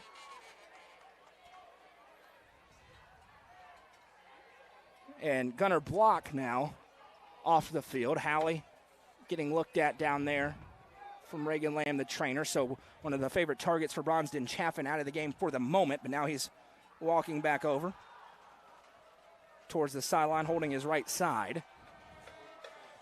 4 receivers set here for Chaffin and the Bees. 3rd and 10 from the 20. He has the snap, dropping back. Steps up in the pocket. He's going to run. Chaffin accelerates past the 15, dives to the 29. He's short, but it's 4th and a yard. And no duh, they're going for it. 4:50 to go, and they've got to go quick. Gunnar Block is coming back onto the field here for the Bees. Jack Smith will check out. 4th and a yard. You got to have the right play call here if you're Upperman. And then you got to get on the ball and go quickly. They do have all 3 timeouts in their back pocket. They need to score with about at least 2 minutes to go to have a realistic chance of those timeouts mattering if they can keep them. It's 4:26 now. Bigger problem for them is 4th and a yard. Chaffin takes the snap, quarterback keeper up the middle. He dives forward, hit. 2nd effort, though, for Bronzedon Chaffin. He moves the chains. It's a Baxter Pharmacy and Gary Maxwell Insurance 1st down. And again, Upperman going to have to up the urgency here with 4:14 and counting to go. They're not going tempo yet. They got to go quick. Elijah Fitz bringing the play call in. just doesn't feel, like you said, the urgency. This is hurting. They had it earlier. Absolutely. But it's very slow They've got to pick this up. 3:56 in time kicking away. Only chance they've got at this pace is a huge play. You're not going to drive at this pace. He takes the snap. Dropping back is Chaffin. Looking left. Now back right. Rolls to his left. Going to fire off his back foot. Downfield. Jump ball. Wrestled forward. Incomplete. French was in there alongside Phillips and Fitz. Time stops with 3:38 to go. And quite frankly, Jeremy, if you're Upperman, maybe better off to just spike the ball there after converting on first down and or on fourth down rather, and get a little bit of a reset in. Yeah, and the timing of that play was off the whole way. Coverage from Beech was good. Chaffin probably needs to check down on that or run for the sideline. But it's tough to throw a deep pass like that when the timing's off and you allow the defense to get 2 or 3 defenders around the football. 2nd and 10 upcoming here for the Bees. 2 to the left, 1 to the right for Bronston Chaffin. Chaffin surveys, now has the snap, dropping back. Little stunt rush here for Beech. Chaffin throws off his back foot again, looking for Johnson. He's wrestled, and there's the flag. Clear defensive pass interference as he tried to wrestle back for the football. It'll be 15 with 3:31 to go. A Baxter Pharmacy and Gary Maxwell Insurance first down. Yeah, if there was no flag on that play, they would have burnt this place down. Yeah, it would not have gone well, certainly. Stick around postgame with the Riker Realtors postgame show. Go through the stats and have the Nelson Trophy and screen printing player of the game. Incomplete pass there helps Upperman as well, 15 yards. You get some points. It's kind of like free throws in basketball. When you get some yards without the clock running, it's a good thing. And Colton Johnson is laying it out on the line tonight. He is gassed as he backs up towards the line. 1st and 10 from the 48. Chaffin has the snap. Looks, fires to block. He dropped it right through his hands. Had Brock Miller bearing down on him. It was a good throw. He had to make one man miss, and he's scoring a touchdown. Instead, it's 2nd and 10. And Block is clearly feeling it. That right side, or left side rather, after he attempted to lay out for a deep ball on the first play of this drive. Trying to gut it out. 2nd and 10 here for the Bees. Clay County comes back in Beech Trousdale. That's on the Turner Roofing scoreboard. 3 to the left here for Chaffin. Has the snap, rolls out to his left, fires in the flat. Phillips is wide open, makes the catch to the 45. Phillips wisely just dances out of bounds at the 42. Stops the clock, 3:23 to go. Upperman still with all 3 timeouts remaining. And they'll get a chance to catch their breath and get a new play. Little rollout there, just found Carmine Phillips underneath in the flat. It's a Gary Maxwell Insurance and Baxter Pharmacy first down. Don't forget the Puckered Shrimp. They're in Cookeville at the Big R tomorrow. 11:30 to what time? To 6 o'clock. I'll be there. Dungeness crab, sausage, potatoes, lobster. Fantastic. 2 to the left, 1 to the right for Chaffin. Has the snap, dropping back. Looks right, now left. Dances in the pocket, trying to orchestrate. Now he's going to reverse field. Chaffin still looking downfield. Now he's going to tuck it and run. Bronston Chaffin turns upfield. He's still on his feet, tiptoeing down the sideline. Chaffin comes back in the field of play. He's still breaking tackles. Bronston Chaffin's all the way down to the 12-yard line. Didn't get out of bounds with 3:05 to go. The clock will stop to reset the chains, but there's Bronston Chaffin doing Bronston Chaffin things into the Turner Roofing red zone. And just a quick play or a spike here, they've got to conserve some clock. 3 minutes and counting to go. Upperman with 3 timeouts, but they got to save them for defense, down by 15. And Bronston Chaffin is absolutely gassed after that carry. They're all the way down to the 10-yard line. It is a 1st and goal. 2:45 to go. Chaffin has the snap. Going to give to Phillips. That's not the play. Blown up immediately, and the clock will continue to run. The big boys up front gas for the Bees. Everybody gas for the Bees, and Beech pinning their ears back. It's 2nd and goal from the 10. Under 2.5 minutes to play. Yeah, I really like a spike there to let everybody catch their breath and get the play call in that you want to get in. They've got to go. Yeah, Fitz is trying to bring the play call in, but he's out of breath too. 2:16 to go. This is why you do all those bear crawls. And at this point, you have to get a stop clock or a touchdown on this play, or you're going to have to burn your timeouts on offense. 1 to the right, 2 to the left. Chaffin has Phillips in the backfield with him on 2nd and goal from the 11. has the snap, play fake, looks to Johnson, fires a fastball, broken up. Very well read on the defensive backfield as they were looking for that quick hitter, J.R. French, there with Colton Johnson. They scored on that play from the opposite end earlier. That time it's incomplete. Crowd wanted a flag. They don't get it. 1:56 to go. And I don't think they should get it there. I think it's just I thought the Beech defender got inside position really well. I agree. And you just can't penalize him. I don't care if there's contact or not. If he gets that inside position, people forget he has as much right to the football as Johnson does. So, hey, great way to keep that flag in your pocket. I was reminiscent of Malcolm Butler in the Super Bowl a few years ago, shooting in front of a slant to make the catch. Motion man across is Smith. Snap taken. Chaffin looking to throw into the back of the end zone. Being hit as he throws off his back foot. Little floater tipped up and incomplete. 4th and goal. Last chance here for the Bees with 1:49 to go.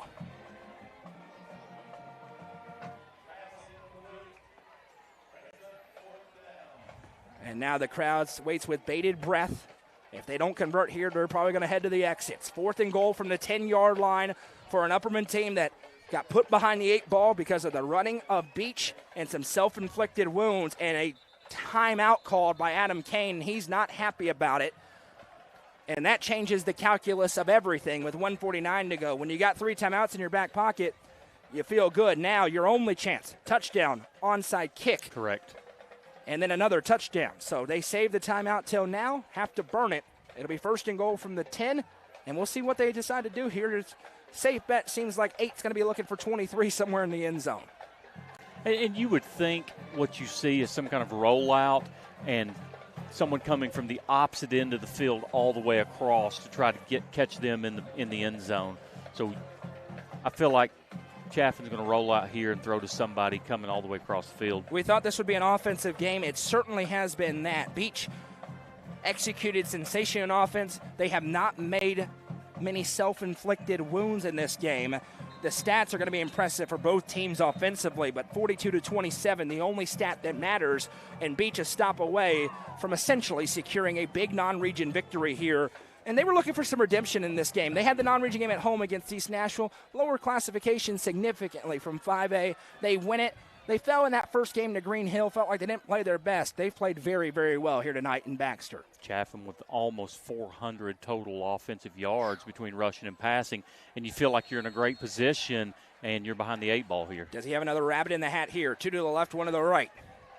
He takes the snap, dropping back. Has time, now it collapses. Rolls to his right. Off his back foot, just throws it up into the air. Into the end zone, tipped up and intercepted. Picked off, and now looking for a return are the Buccaneers. To the 30, to the 40, to the 50, to the 40. Chaffin back, makes him cut up field, and he'll be brought down there. It's picked off by Maverick Hanks, the linebacker. No choice for Chaffin but to throw it up into the air. The tip drill goes the other way, and Beech can celebrate now on the road.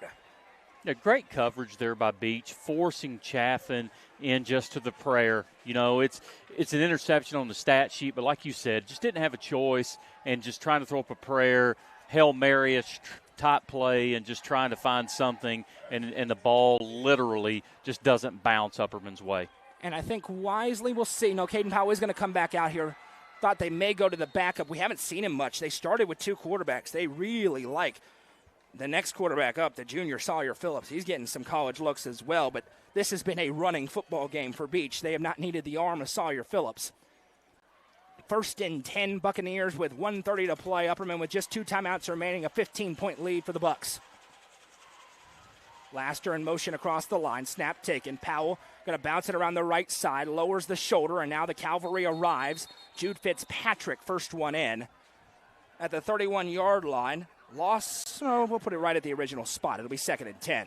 And as you mentioned, this exact position is where Upperman wish they could have used that 3rd timeout. So you have to let the play clock run out 40 more seconds before you can start using them. Don't forget, we have the Friday Night End Zone Show presented by Rico coming up around 11 o'clock tonight. Jacob and myself, a lot of really interesting games around the Upper Cumberland tonight. We'll talk about all of it. We'll have coaches on as well. You do not want to miss that. Big stories. White County goes into Livingston, gets a win in dramatic fashion. You have Cookeville getting their first win of the season.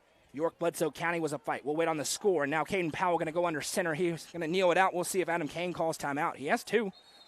Powell kneels it down, and Adam Kane does call a timeout. Mentioned he wasn't happy earlier, took some stuff personally. And he's going to say not so fast. He'll call a timeout here and stop the clock. And he has one more remaining. He could call another one and try to get the football back. And I've got that York-Bledsoe final. Bledsoe County 15, York 12. Oof. Tough loss for the Dragons tonight, but a competitive game. They're going to be much more competitive in region play than against these teams. Quite frankly, Durham Wright couldn't get teams to play him after 3 straight semifinal appearances. Stone 42, Loudon 21. Final. 39 seconds to go. Beech went to take a knee and just get out of here, and Adam Kane said, no, I got 2 timeouts. I'm going to burn it. I'm going to make you run a 4th down play. And Beech on 3rd down, this is how I am. I'm going to throw it in the end zone and try and send a message. You call a timeout there, so we'll see if that's what happens. It's certainly what I would do, but I'm petty. So, no, not you, Noah. I don't know what you're talking about. No way. It's a hard-fought football game tonight as Powell motions a man across the line, takes the snap. Going to keep it around left side. He runs with bad intentions, breaks 1 tackle, barrels into Johnson, but he wrestled him down. D1 meets D1. Timeout called by Adam Kane with 33 seconds to go. 4th down and 9. We told you it was going to be a slobber knocker. There's an exclamation point this evening. 10-9 round on that one to Powell. He got the most of it, but Johnson got him on the ground, so and that's it balances the key. it a little bit. And listen, that's 2 tough boys colliding. That have known each other a while, of course. Exactly. With a lot of Upper Cumberland roots. 4th down and 8. We'll see what Anthony Crabtree decides to do here. Might as well go for it. 33 seconds to go.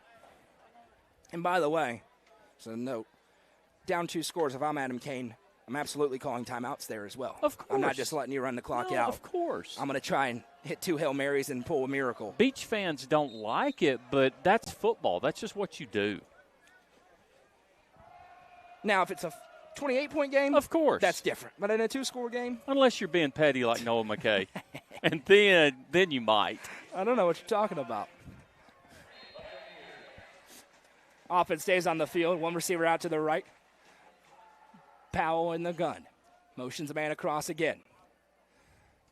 As if there was any other option. Going to keep it himself up the middle, and he will get the exclamation point. Now he'll slide down and avoids getting into the end zone. But all the same, Caden Powell with a fitting conclusion. He was dominant tonight, as he's been his entire career, both in Smith County and now at Beech. And the clock will run down, and that will do it. Final score tonight. Beech 42, Upperman 27. The Buccaneers come on the road and get a signature victory here tonight. And we welcome you into the Reichert Realtors postgame show. Jeremy, we thought it'd be an offensive football game. We said pregame. We said early on. You make a mistake or two, you have an empty drive or two, you lose. Upperman, the team tonight, with an empty drive or two, they lose, but a hard-fought game nonetheless. Yeah, exactly. And like you said, this is 2 teams that are almost mirror images of each other. And unfortunately, Coach Kane's going to watch the film. He knows some of the plays, but at the end of the day, they just shot themselves in the foot. And I'm afraid they took themselves out early, and Beech is just too good to make these mistakes and be able to hang in there for too long. Upperman schedule difficult on purpose. Of course. When you schedule difficult, you can get beat, and they have gotten beat for the 2nd time this season. For Beech, they get that win and feels like they've righted some wrongs of what happened early in the season for them in that Green Hill matchup. They come on the road like they did there, and they have a very different result. The stats offensively for both teams are insane. They actually both end with the same amount of yards, 467 for each team. Upperman averages a little more yards per play. Beech, though, dominates in the running game. 49 carries for 396 yards. Upperman runs a measly 242 yards. They still ran the ball very well tonight on just 24 carries. 225 passing yards for the Bees to 71 passing yards for Beech. Tonight, Caden Powell, how great was he? 22 carries for 213 yards and 3 touchdowns. He went 4 of 7 through the air for 71 yards and a score. Shelton Swafford, hopefully he's okay. Got a little banged up, came back in for a play, got hit hard, left the game there. 18 carries for 153 yards and 3 scores. DK Williams went 5 for 18. Jeremy Lassiter 2 for 10 through the air. Lassiter had 2 catches for 46 yards and a score. Bronston Chaffin was great tonight, 12 of 24, 225 yards, 2 touchdowns, 2 interceptions, 1 real interception. The last one he had to chuck it into the air. He went 13 carries for 163 yards. Carmine Phillips, 9 carries for 67 yards and a score. Colton Johnson had 1 carry for a yard and a touchdown. He also had 4 catches for 88 yards and a score. Carmine Phillips went 4 for 68 and a touchdown. Elijah Fitz had 2 catches for 42 yards. And Tate Porath had 1 catch for 14 yards. Stats courtesy of the great Jeff Petey Goolsby. Jeremy Tollison, a couple of options tonight, but I imagine we're on the very same page when it comes to the Nelson Trophy and Screen Printing Player of the Game. I think we are. You know, honorable mention kind of goes to Swafford. I thought before he got hurt, I thought he was dominating the game 3 very touchdowns. well. Yep. Now, I want to throw out another honorable mention, okay? And why I want to do that is because of, to me, what he did on offense, the physicality on defense, and honestly just bringing life back to Upperman when they needed it. But I really felt like Colton Johnson was really big for Upperman tonight. So I don't want to give Powell the player of the game without mentioning Johnson, because I thought that he tried to single-handedly, emotionally keep the team in the game. But Caden Powell, holy cow. What a night, and without a doubt is the player of the game. Yeah, Caden Powell is the Nelson Trophy and Screen Printing Player of the Game. Very rare when a team from outside of our coverage, Jerry, I can say this. It is not the first time Caden Powell has been the Nelson Trophy and Screen Printing Player of the Game. Unfortunately, he's going to play baseball at Kentucky. Ugh. Don't love the Kentucky part, but he is a big-time athlete with Upper Cumberland roots, and he gets it done there. Well, we got a lot more coverage to come tonight. What a night of high school football it has been across the Upper Cumberland. We'll have the Friday Night End Zone show coming up in about an hour and 15 minutes or so. That is presented by the Real Estate Collective. Myself and Jacob Benson will recap all these games. We'll talk to coaches as well. How about one score update? The Jets. The Jets with the victory, 21-20 over Howard.